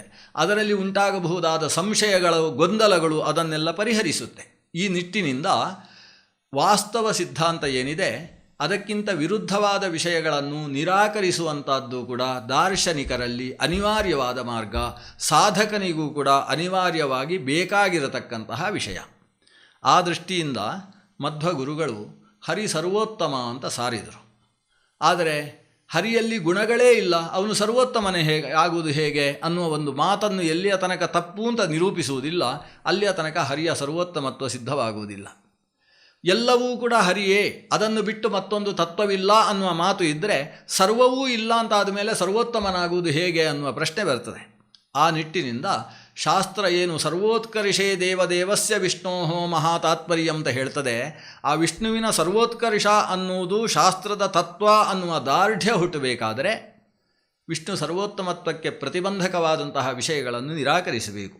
ಅದರಲ್ಲಿ ಒಂದು ಏನಿತ್ತು, ಸರ್ವೇಶ ಹರಿ ವಿಶ್ವ ಎಲ್ಲವೂ ಪುಸಿ ಎಂಬ ಒಂದು ಮತ ಇತ್ತು. ಇದರ ಅರ್ಥ ಏನು? ಸರ್ವೇಶ ಹರಿ ಅಂತ ನೀವೇನು ಹೇಳ್ತೀರಿ, ಸರ್ವರಿಗೂ ಈಶನಾಗಿ ಒಬ್ಬ ಹರಿ ಇದ್ದಾನೆ ಅಂತೇಳಿ, ಆ ಹರಿಯಾಗಲಿ ವಿಶ್ವವಾಗಲಿ ಎಲ್ಲವೂ ಪುಸಿ, ಎಲ್ಲವೂ ಪುಸಿ. ಪುಸಿ ಅಂದರೆ ಹುಸಿ, ಹುಸಿ ಅಂತೇಳಿದರೆ ಸುಳ್ಳು. ಇಲ್ಲಿ ಪುಸಿ ಅನ್ನುವ ಶಬ್ದಕ್ಕೂ ಸುಳ್ಳು ಅನ್ನುವ ಶಬ್ದಕ್ಕೂ ಸ್ವಲ್ಪ ವ್ಯತ್ಯಾಸ ಇದೆ. ಕನ್ನಡದಲ್ಲಿ ಇವತ್ತು ನಾವು ಅದನ್ನು ಪರ್ಯಾಯ ಪದದಲ್ಲೇ ಬಳಸ್ತೇವೆ, ಆದರೆ ಸಂಸ್ಕೃತದಲ್ಲಿ ಸುಳ್ಳು ಅಂದರೆ ಅಸತ್ಯ, ಅಸತ್. ಆದರೆ ಹುಸಿ ಅಂದರೆ ಮಿಥ್ಯಾ, ಮಿಥ್ಯಾ ಬೇರೆ ಅಸತ್ ಬೇರೆ. ಮಿಥ್ಯಾ ಅಂದರೆ ಸಂಪೂರ್ಣವಾಗಿ ಸುಳ್ಳಲ್ಲ, ಸತ್ಯ ಅಂತ ಹೇಳಲಿಕ್ಕೆ ಬರದೇ ಇರುವಂಥದ್ದನ್ನು ಅವರು ಮಿಥ್ಯಾ ಅಂತ ಕರೀತಾರೆ, ಅದನ್ನೇ ಪುಸಿ ಅಂತ ಕರೆಯುವುದು. ಇನ್ನೊಂದು ಸತ್ಯ ಅಂತ ಹೇಳಿದರೆ ಯಾವುದನ್ನು ಸತ್ಯ ಅಂತ ನೇರವಾಗಿ ಹೇಳಬಹುದು ಅದು ಸತ್ಯ, ಯಾವುದನ್ನು ಅಸತ್ಯ ಅಂತಲೂ ಹೇಳಲಿಕ್ಕಾಗೋದಿಲ್ಲ, ಸತ್ಯ ಅಂತಲೂ ಹೇಳಲಿಕ್ಕಾಗೋದಿಲ್ಲ, ಎರಡರಲ್ಲೂ ಸಮಸ್ಯೆಗಳಿದ್ದಾವೆ, ಅಂಥದ್ದನ್ನು ಪುಸಿ ಅಂತ ಕರೆಯೋದು, ಮಿಥ್ಯಾ ಅಂತ ಕರೆಯೋದು. ಹೀಗಾಗಿ ಪ್ರಪಂಚ ಸುಳ್ಳು ಅನ್ನುವುದು ಅದ್ವೈತದ ವಾದ ಅಲ್ಲ, ಅಂದರೆ ಪ್ರಪಂಚವು ಅಸತ್ ಎಂಬುದು ಅವರ ವಾದ ಅಲ್ಲ, ಆದರೆ ಪ್ರಪಂಚವು ಮಿಥ್ಯಾ ಅನ್ನುವುದು ಅವರ ವಾದ. ಮಿಥ್ಯಾ ಅನ್ನುವ ಶಬ್ದವನ್ನು ಅವರು ವ್ಯಾಖ್ಯಾನಿಸುವುದು ಅದು ಸತ್ಯವೂ ಅಲ್ಲ ಅಸತ್ಯವೂ ಅಲ್ಲ, ಸದಸದ್ ವಿಲಕ್ಷಣ, ಸತ್ಯ ಅಸತ್ಯಗಳಿಗಿಂತ ಭಿನ್ನವಾಗಿದೆ. ಅದನ್ನು ಸತ್ಯ ಅಸತ್ಯ ಎಂಬ ಎರಡು ಶಬ್ದದಿಂದಲೂ ಕರೆಯುವುದಕ್ಕೆ ಸಾಧ್ಯ ಇಲ್ಲ. ಹೀಗಾಗಿ ಸತ್ಯವಾದದ್ದು ಬ್ರಹ್ಮ, ಸದಸದ್ ವಿಲಕ್ಷಣವಾದದ್ದು ಪ್ರಪಂಚ, ಅಸತ್ಯವಾದದ್ದು ಅಂತ ಹೇಳಿದರೆ ಮೊಲದ ಕೊಂಬು ಇತ್ಯಾದಿ ಯಾವುದು ಇಲ್ಲವೇ ಇಲ್ಲವೋ ಅದೆಲ್ಲ ಅಸತ್ಯ ಅಂತ ಈ ಮೂರು ಥರದ ವಸ್ತುಗಳನ್ನು ಅದ್ವೈತ ಸಿದ್ಧಾಂತ ಅಂಗೀಕಾರ ಮಾಡ್ತದೆ. ಮಧ್ವಾಚಾರ್ಯರು ಹೇಳಿದರು, ಸದಸತ್ಯ ಅಲ್ಲ ಅಂತಿರಲ್ಲ, ಸದಸದ್ವಿಲಕ್ಷಣ ಅಂತಿರಲ್ಲ. ಆ ಸದಸದ್ವಿಲಕ್ಷಣ ಅನ್ನುವ ಶಬ್ದ ಅದು ಬರಿಯ ಶಬ್ದ ಮಾತ್ರ. ಆ ನೀವು ಹೇಳ್ತಕ್ಕಂತಹ ಸದಸದ್ವಿಲಕ್ಷಣ ಅಥವಾ ತ್ರೈಕಾಲಿಕ ನಿಷೇಧ ಪ್ರತಿಯೋಗಿತ್ವ ಅಂತಕ್ಕಂತಹ ಶಬ್ದ ಇದು ಅತ್ಯಂತ ಅಸತ್ಯ ಅನ್ನುವಲ್ಲೇ ಪರ್ಯವಸಿತವಾಗುವುದು. ನೀವು ಸದಸದ್ವಿಲಕ್ಷಣ ಅಂತ ಪ್ರಪಂಚವನ್ನು ಹೇಳ್ತೀರಿ, ಆದರೆ ಅದರ ಜೊತೆಗೆ ಅದನ್ನು ವ್ಯಾಖ್ಯಾನಿಸುವುದು ಹೇಗೆ? ಈ ಪ್ರಪಂಚ ಈಗ ಇದೆ ಅಂತ ಅನಿಸುತ್ತೆ, ಸ್ವಪ್ನದಲ್ಲಿ ಹೇಗೆ ಆನೆಗಳೆಲ್ಲ ನಮ್ಮ ಮೇಲೆ ಎಗರಿದ ಹಾಗೆ ಕಾಣಿಸುತ್ತೆ, ಆದರೆ ಕಂಡ ಆನೆಗಳೆಲ್ಲ ಸುಳ್ಳು, ಯಾಕಂದರೆ ಎದ್ದ ಹೊತ್ತಿಗೆ ಅದು ಇಲ್ಲ ಅನ್ನುವ ಜ್ಞಾನ ಬಂದಿರ್ತದೆ. ಹಾಗೆ ಇವತ್ತು ಪ್ರಪಂಚದ ಸ್ವಪ್ನದಲ್ಲಿ ನಾವು ಬಿದ್ದಿದ್ದೇವೆ. ಒಂದಲ್ಲ ಒಂದು ದಿವಸ, ಈ ಜನ್ಮದಲ್ಲಿ ಅಲ್ಲದೆ ಹೋದರೂ ಇನ್ನು 1000 ಜನ್ಮ ಕಳೆದಾದರೂ ನಮಗೊಮ್ಮೆ ತತ್ವಜ್ಞಾನ ಉಂಟಾಗ್ತದೆ. ಏನು ಅಂತ ತತ್ವಜ್ಞಾನ ಉಂಟಾಗ್ತದೆ? ಈ ಪ್ರಪಂಚ ಬಿಟ್ಟು ತತ್ವವನ್ನು ನಾವು ತಿಳಿತೇವೆ. ತತ್ವವನ್ನು ತಿಳಿಯುವುದಕ್ಕೆ ಎಚ್ಚರ ಅಂತ ಹೆಸರು. ಈ ಎಚ್ಚರವಾದಾಗ ಈ ಪ್ರಪಂಚವೆಲ್ಲವೂ ಇಲ್ಲ, ಇಲ್ಲದ್ದೇ ಕಂಡದ್ದು ಅಂತ ಜ್ಞಾನ ಬರ್ತದೆ.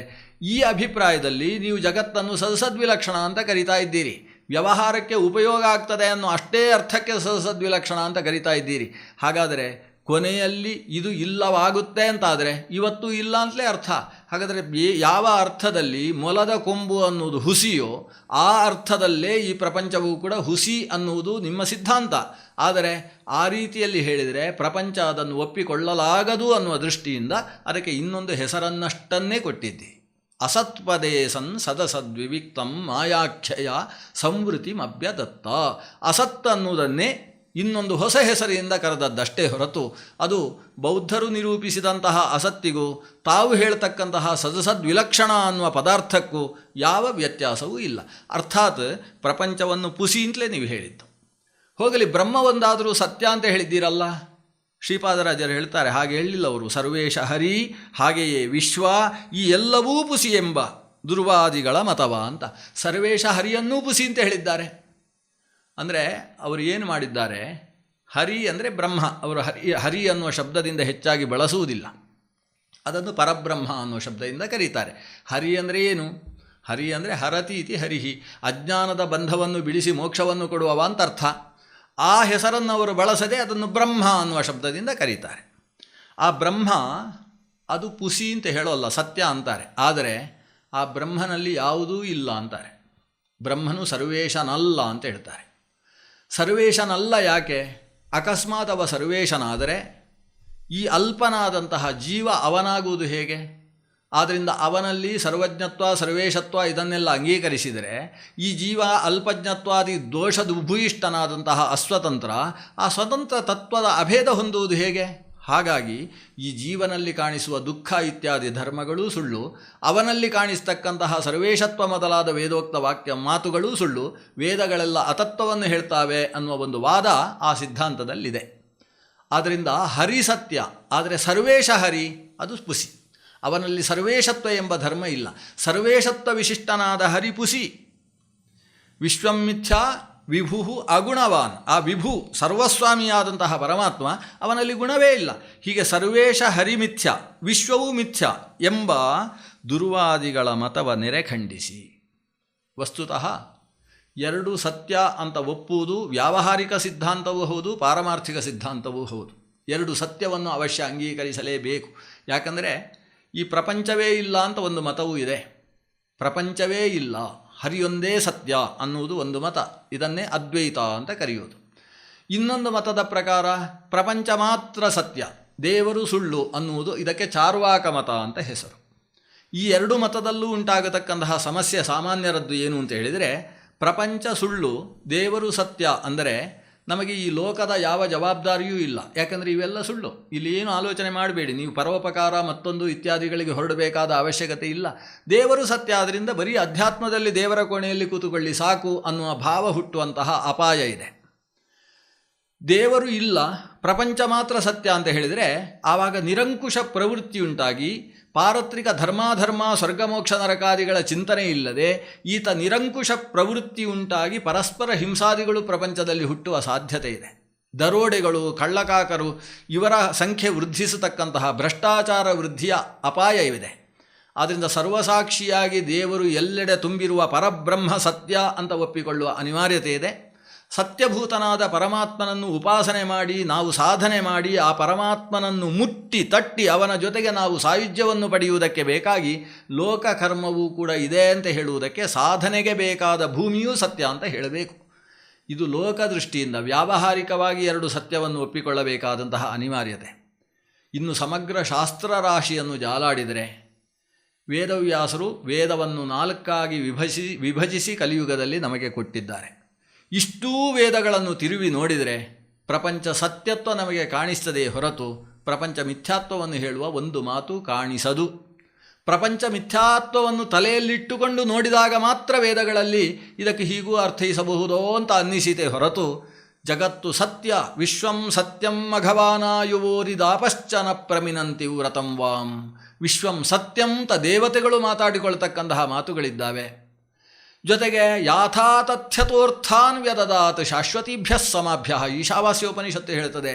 ಕವಿರ್ ಮನೀಷಿ ಪರಿಭೂ ಸ್ವಯಂಭೂ, ಆ ಭಗವಂತ ಸರ್ವಜ್ಞನಾದಂತಹ ವ್ಯಕ್ತಿ, ಆತ ಎಲ್ಲವನ್ನೂ ಮೀರಿ ನಿಂತಿರತಕ್ಕಂಥವ. ಪರಿಭವತಿ ಸರ್ವಾನಿತಿ ಪರಿಭೂ, ಅಂತಹ ವ್ಯಕ್ತಿ ಯಾಥಾತಥ್ಯತಃ ಅರ್ಥಾನ್ ವ್ಯದದಾತ್. ಈ ಪ್ರಪಂಚವನ್ನೇನು ಸೃಷ್ಟಿಸಿದ್ದಾನೆ ಇದು ಯಥಾರ್ಥ, ಇದರಲ್ಲಿ ಯಾವ ಕುಹಕವೂ ಇಲ್ಲ. ಧಾಮನಾ ಸ್ವೇನ ಸದಾ ನಿರಸ್ತ ಕುಹಕಂ, ಯಾವ ಕುಹಕವೂ ಇಲ್ಲದೆ ಯಾವ ಮಾಯೆಯೂ ಇಲ್ಲದೆ ಸತ್ಯವಾಗಿ ಪ್ರಪಂಚವನ್ನು ಸೃಷ್ಟಿಸಿದ್ದಾನೆ ಅಂತ ಹೇಳುವ ಸಾವಿರಾರು ವಚನಗಳಲ್ಲೂ ಶಾಸ್ತ್ರದಲ್ಲಿ ಸಿಗ್ತವೆ. ಎಲ್ಲೋ ಕೆಲವು ಕಡೆಯಲ್ಲಿ ಈ ಪ್ರಪಂಚದ ಮಿಥ್ಯಾತ್ವವನ್ನು ಬ್ರಹ್ಮೈಕ್ಯವನ್ನು ಹೇಳುವ ರೀತಿಯ ಸೋಗಿನ ಮಾತುಗಳು ಕಂಡಾಗ ಆ ಉಳಿದೆಲ್ಲ ಮಾತುಗಳಿಗೆ ಅನುಸಾರವಾಗಿ ಅದಕ್ಕೆ ಅರ್ಥವನ್ನು ಮಾಡಬೇಕೇ ಹೊರತು ಆ ಮಾತುಗಳಿಂದ ಉಳಿದೆಲ್ಲ ಮಾತುಗಳನ್ನು ಅತತ್ವಾವೇದಕ ಅಂತ ನಿರಾಕರಿಸುವಂಥದ್ದು ಅಸಮಂಜಸ. ಬ್ರಹ್ಮಸೂತ್ರವೂ ಕೂಡ ವೇದದ ಅರ್ಥವನ್ನು ಹಾಗೇ ನಿರ್ಣಯಿಸ್ತದೆ ಅಂತ ಶ್ರೀಮನ್ಮಧ್ವರು ಪ್ರತಿಪಾದಿಸಿದರು. ಸರ್ವೇಶ ಹರಿ ವಿಶ್ವ ಎಲ್ಲವೂ ಪುಸಿ ಎಂಬ ದುರ್ವಾದಿಗಳ ಮತವ ನೆರೆ ಖಂಡಿಸಿ. ಇಡೀ ವೇದಗಳ ಪ್ರಮಾಣವನ್ನು ಕೊಟ್ಟು ವೇದಗಳನ್ನು ತಪ್ಪಾಗಿ ಅರ್ಥೈಸುವ ಪ್ರಸಂಗ ಬಂದಾಗ ವೇದಗಳಿಗೆ ಹೀಗೇ ಅರ್ಥ ಯಾಕೆ ಅನ್ನುವುದಕ್ಕೆ ಸಾಕಷ್ಟು ಯುಕ್ತಿಗಳನ್ನು ಕೊಟ್ಟು ಅನುಮಾನ ತೀರ್ಥ ಅಂತಲೇ ಕರೆಸಿದರಂತೆ. ತತ್ವೇ ವಿಮತೆ ಅನುಮಾಂ ವದನ್ ಅಂತ ಎಲ್ಲಕ್ಕೂ ಯುಕ್ತಿಗಳನ್ನು ಕೊಟ್ಟು ಸಮರ್ಥನೆ ಮಾಡುವುದಕ್ಕೆ ಪ್ರಾರಂಭಿಸಿದರು. ತಾವು ಯುಕ್ತಿಗಳನ್ನು ಕೊಡುವುದಲ್ಲದೆ ಇದಕ್ಕೆ ಬೇರೆ ಅರ್ಥ, ಇದಕ್ಕೆ ಪ್ರಪಂಚ ಹುಸಿ ಅನ್ನುವ ಅರ್ಥದಲ್ಲಿ ವ್ಯಾಖ್ಯಾನ ಮಾಡುವುದು ಅಂತ ಅದಕ್ಕೋಸ್ಕರ ಅವರು ಯುಕ್ತಿಯನ್ನು ಕೊಟ್ಟರೆ ಅಂತಹ ವಿಶ್ವಂ ಮಿಥ್ಯಾ ಅನ್ನುವ ವಾದವನ್ನು ಅದಕ್ಕೆ ಬೇಕಾದ ಯುಕ್ತಿಗಳನ್ನು ದೃಶ್ಯತ್ವಾತ್ ಜಡತ್ವಾತ್ ಅಂತ ಕೊಡುವ ಯುಕ್ತಿಗಳನ್ನೆಲ್ಲ ಪೂರ್ತಿ ಖಂಡಿಸಿದರು. ನೆರೆ ಖಂಡಿಸಿದ್ದು ಮಾತ್ರ ಅಲ್ಲ, ನೆರೆ ಖಂಡಿಸಿ, ಒಂದು ಇಷ್ಟೂ ಬಿಡದೆ ಖಂಡಿಸಿ ಅಂತ ಅರ್ಥ. ಸಮಗ್ರವಾಗಿ ಖಂಡಿಸಿ ಸರ್ವೇಶ ಹರಿ ವಿಶ್ವ ಸತ್ಯವೆಂದರುಹಿದ ಶರ್ವಾದಿಗೀರ್ವಾಣ ಸಂತತಿಯಲಿ. ಮೋಡವನ್ನು ಸರಿಸಿ ಭಾಸ್ಕರ ಉದಿಸಿದ ಹಾಗೆ ಈ ಅತತ್ವಗಳನ್ನೆಲ್ಲ ಖಂಡನೆ ಮಾಡಿ ತತ್ವವನ್ನು ಪ್ರತಿಪಾದಿಸಿದರು. ಒಬ್ಬ ಮತ ಪ್ರತಿಷ್ಠಾಪನಾಚಾರ್ಯ ಅಂತ ಕರೆಸಿಕೊಳ್ಳಬೇಕಾದರೆ ಪ್ರಮುಖವಾಗಿ ಎರಡು. ಒಂದು, ಇತರ ಸಿದ್ಧಾಂತಗಳ ದೋಷವನ್ನು ಎತ್ತಿ ತೋರಿಸುವುದು, ತಾನು ಹೇಳಿದ ಮಾತಿನ ದೃಢತೆಯನ್ನು ಸಮರ್ಥಿಸುವುದು, ಅದಕ್ಕೆ ಪ್ರಮಾಣ ಕೊಟ್ಟು ಉಪಪಾದಿಸುವುದು. ಹೀಗೆ ಪರಮತ ಖಂಡನ, ಸ್ವಸಿದ್ಧಾಂತ ಪ್ರತಿಷ್ಠಾಪನ ಈ ಎರಡೂ ಸೇರಿದಾಗ ಮಾತ್ರ ಒಬ್ಬರನ್ನು ಮತಾಚಾರ್ಯ ಅಥವಾ ಸಿದ್ಧಾಂತ ಪ್ರತಿಷ್ಠಾಪನಾಚಾರ್ಯ ಅಂತ ಕರೆಯುವುದಕ್ಕೆ ಸಾಧ್ಯ. ಶಂಕರಾಚಾರ್ಯರು ಕೂಡ ಅದಕ್ಕಿಂತ ಹಿಂದೆ ಇದ್ದಂತಹ ತತ್ವಗಳನ್ನು ಖಂಡನೆ ಮಾಡಿ ತಮ್ಮ ಸಿದ್ಧಾಂತದ ಪ್ರತಿಷ್ಠಾಪನೆ ಮಾಡಿದರು. ಹಾಗಾಗಿ ಅವರು ಅದ್ವೈತ ಸಿದ್ಧಾಂತ ಪ್ರತಿಷ್ಠಾಪನಾಚಾರ್ಯ ಅಂತ ಕರೆಸಿಕೊಂಡದ್ದು. ರಾಮಾನುಜಾಚಾರ್ಯರು ಕೂಡ ಶಂಕರರ ಭಾಷ್ಯದ ಅಸಾರತೆಯನ್ನು ತಾವು ತೆರೆದು ಮುಂದಿಟ್ಟುಕೊಂಡು ತಾವು ಸಾಮ್ಯ ಸಿದ್ಧಾಂತವನ್ನು ಪ್ರತಿಷ್ಠಾಪಿಸಿದ್ರಿಂದ ಅವರನ್ನು ವಿಶಿಷ್ಟಾದ್ವೈತ ಸಿದ್ಧಾಂತ ಪ್ರತಿಷ್ಠಾಪನಾಚಾರ್ಯರು ಅಂತ ಕರೆಯೋದು. ಇದಕ್ಕಿಂತ ಹಿಂದಿನದ್ದನ್ನೆಲ್ಲ ನಿರಾಕರಿಸಿ ರಾಮಾನುಜೀಯ ಭಾಷ್ಯವನ್ನೂ ನಿರಾಕರಿಸಿ ಇಲ್ಲಿ ಸಾಮ್ಯವೂ ಅಲ್ಲ, ಮೋಕ್ಷದಲ್ಲೂ ಕೂಡ ಈಶದಾಸ ಭಾವ ಇದೆ, ತಾರತಮ್ಯ ಅನ್ನುವುದು ಎಂದೆಂದೂ ಬಿಟ್ಟು ಹೋಗದೇ ಇರುವ ಸ್ವರೂಪಭೂತವಾದ ಧರ್ಮ ಅಂತ ಉಪಪಾದನೆ ಮಾಡಿದ ಆಚಾರ್ಯರ ಸಿದ್ಧಾಂತ ಅಂತೆ ಸಿದ್ಧಸ್ತು ಸಿದ್ಧಾಂತಃ ಮಧ್ವಸ್ಯಾಗಮ ಏವ ಹಿ ಪೂರ್ವಪಕ್ಷ ಯಾವನ್ ಮಧ್ವಮತೋದಯ. ವಾದಿರಾಜತೀರ್ಥರು ಯುಕ್ತಿಮಲ್ಲಿಕೆಯಲ್ಲಿ ಹೇಳ್ತಾರೆ, ಮಧ್ವಾಚಾರ್ಯರ ಸಿದ್ಧಾಂತದ ನಂತರ ಮತ್ತೊಂದು ಮಾತು ಬರುವುದಿಲ್ಲ, ಯಾಕಂದರೆ ಅದು ಅಂತೆ ಸಿದ್ಧಸ್ತು ಸಿದ್ಧಾಂತಃ ನಿರ್ಧರಿಸಿದ ವಾಕ್ಯ ಅದು. ಸರ್ವೇಶ ಹರಿ ಇವರ ಸಿದ್ಧಾಂತದ ಪ್ರಮುಖ ಅಂಶ ಸರ್ವೇಶ ಹರಿ ಮಿಥ್ಯಾ ಅಂತ ನೀವು ಹೇಳಿದಿರಿ, ಅಂದರೆ ಸರ್ವೇಶತ್ವ ಎಂಬುದು ಹರಿಯಲ್ಲಿಲ್ಲ ಅಂತ ಹೇಳಿದಿರಿ. ಇಲ್ಲಪ್ಪ, ಹರಿ ಸರ್ವೇಶನಿದ್ದಾನೆ, ಅವ ಎಲ್ಲರ ಒಡೆಯ, ಅಟ್ಟದಲ್ಲಿರತಕ್ಕಂಥವ ಹರಿ. ಹರಿಯ ಪದತಲದಲ್ಲಿ ಮಹಾಲಕ್ಷ್ಮಿ ಇದ್ದಾಳೆ. ಮಹಾಲಕ್ಷ್ಮಿಗೂ ಕೂಡ ಹರಿಯ ಪದದಲ್ಲಿದ್ದ ಧೂಳಿನ ಕಣದಲ್ಲಿರುವ ಗುಣಗಳನ್ನೂ ಲೆಕ್ಕಿಸುವುದು ಅಸಾಧ್ಯ. ಅಷ್ಟು ವ್ಯತ್ಯಾಸ ಮಹಾಲಕ್ಷ್ಮಿ ಮತ್ತು ನಾರಾಯಣ ಅನ್ನುವ ತತ್ವ, ಶ್ರೀತತ್ವ ಮತ್ತು ಪರತತ್ವದ ಮಧ್ಯೆ ಇದೆ. ಆ ಮಹಾಲಕ್ಷ್ಮಿಗಿಂತ ಕೋಟಿ ಗುಣದಷ್ಟು ನ್ಯೂನ ಸ್ಥಿತಿಯಲ್ಲಿ ಎತ್ತರದ ದೇವೆನಿಸಿದಂತಹ ಚತುರ್ಮುಖ ಬ್ರಹ್ಮ ವಾಯುದೇವರಿದ್ದಾರೆ. ವಾಯುದೇವರಿಗಿಂತ ಶತಗುಣ ಕೆಳಗೆ ಇರತಕ್ಕಂಥವರು ಅವರ ಪತ್ನಿಯರಾಗಿರತಕ್ಕಂತಹ ಭಾರತೀ ಸರಸ್ವತಿಯರು. ಅಲ್ಲಿಂದ ಮತ್ತೆ ಶತಗುಣ ಈ ರೀತಿಯಲ್ಲಿ ತಾರತಮ್ಯದ ಪ್ರಕಾರ ದೇವತಾಗಣ ಅನ್ನುವುದು ನಿಂತಿದೆ ಅಂತ ಈ ರೀತಿ ಸರ್ವೇಶ ಹರಿ ವಿಶ್ವ ಸತ್ಯವೆಂದರುಹಿದ. ಹರಿಯ ಸರ್ವೇಶತ್ವವು ಸತ್ಯ, ಈ ಪ್ರಪಂಚವೂ ಸತ್ಯ. ಸತ್ಯವಾದ ಪ್ರಪಂಚವನ್ನು ಸತ್ಯನಾದ ಭಗವಂತ ಸೃಷ್ಟಿಸಿದ್ದಾನೆ. ಇದನ್ನು ಅನೇಕ ಯುಕ್ತಿಗಳಿಂದಲೂ ಉಪಪಾದಿಸಿದ್ದಾರೆ, ಬರಿಯ ಶ್ರುತಿವಾಕ್ಯಗಳು ಮಾತ್ರ ಅಲ್ಲ. ಯತ್ರ ತ್ರಿಸರ್ಗೋ ಮೃಷಾ ಅನ್ನುವ ಮಾತು ಬಂದಾಗ ಅದಕ್ಕೆ ತಾತ್ಪರ್ಯವನ್ನು ಬರಿತಾ ಹೇಳ್ತಾರೆ ಆಚಾರ್ಯರು.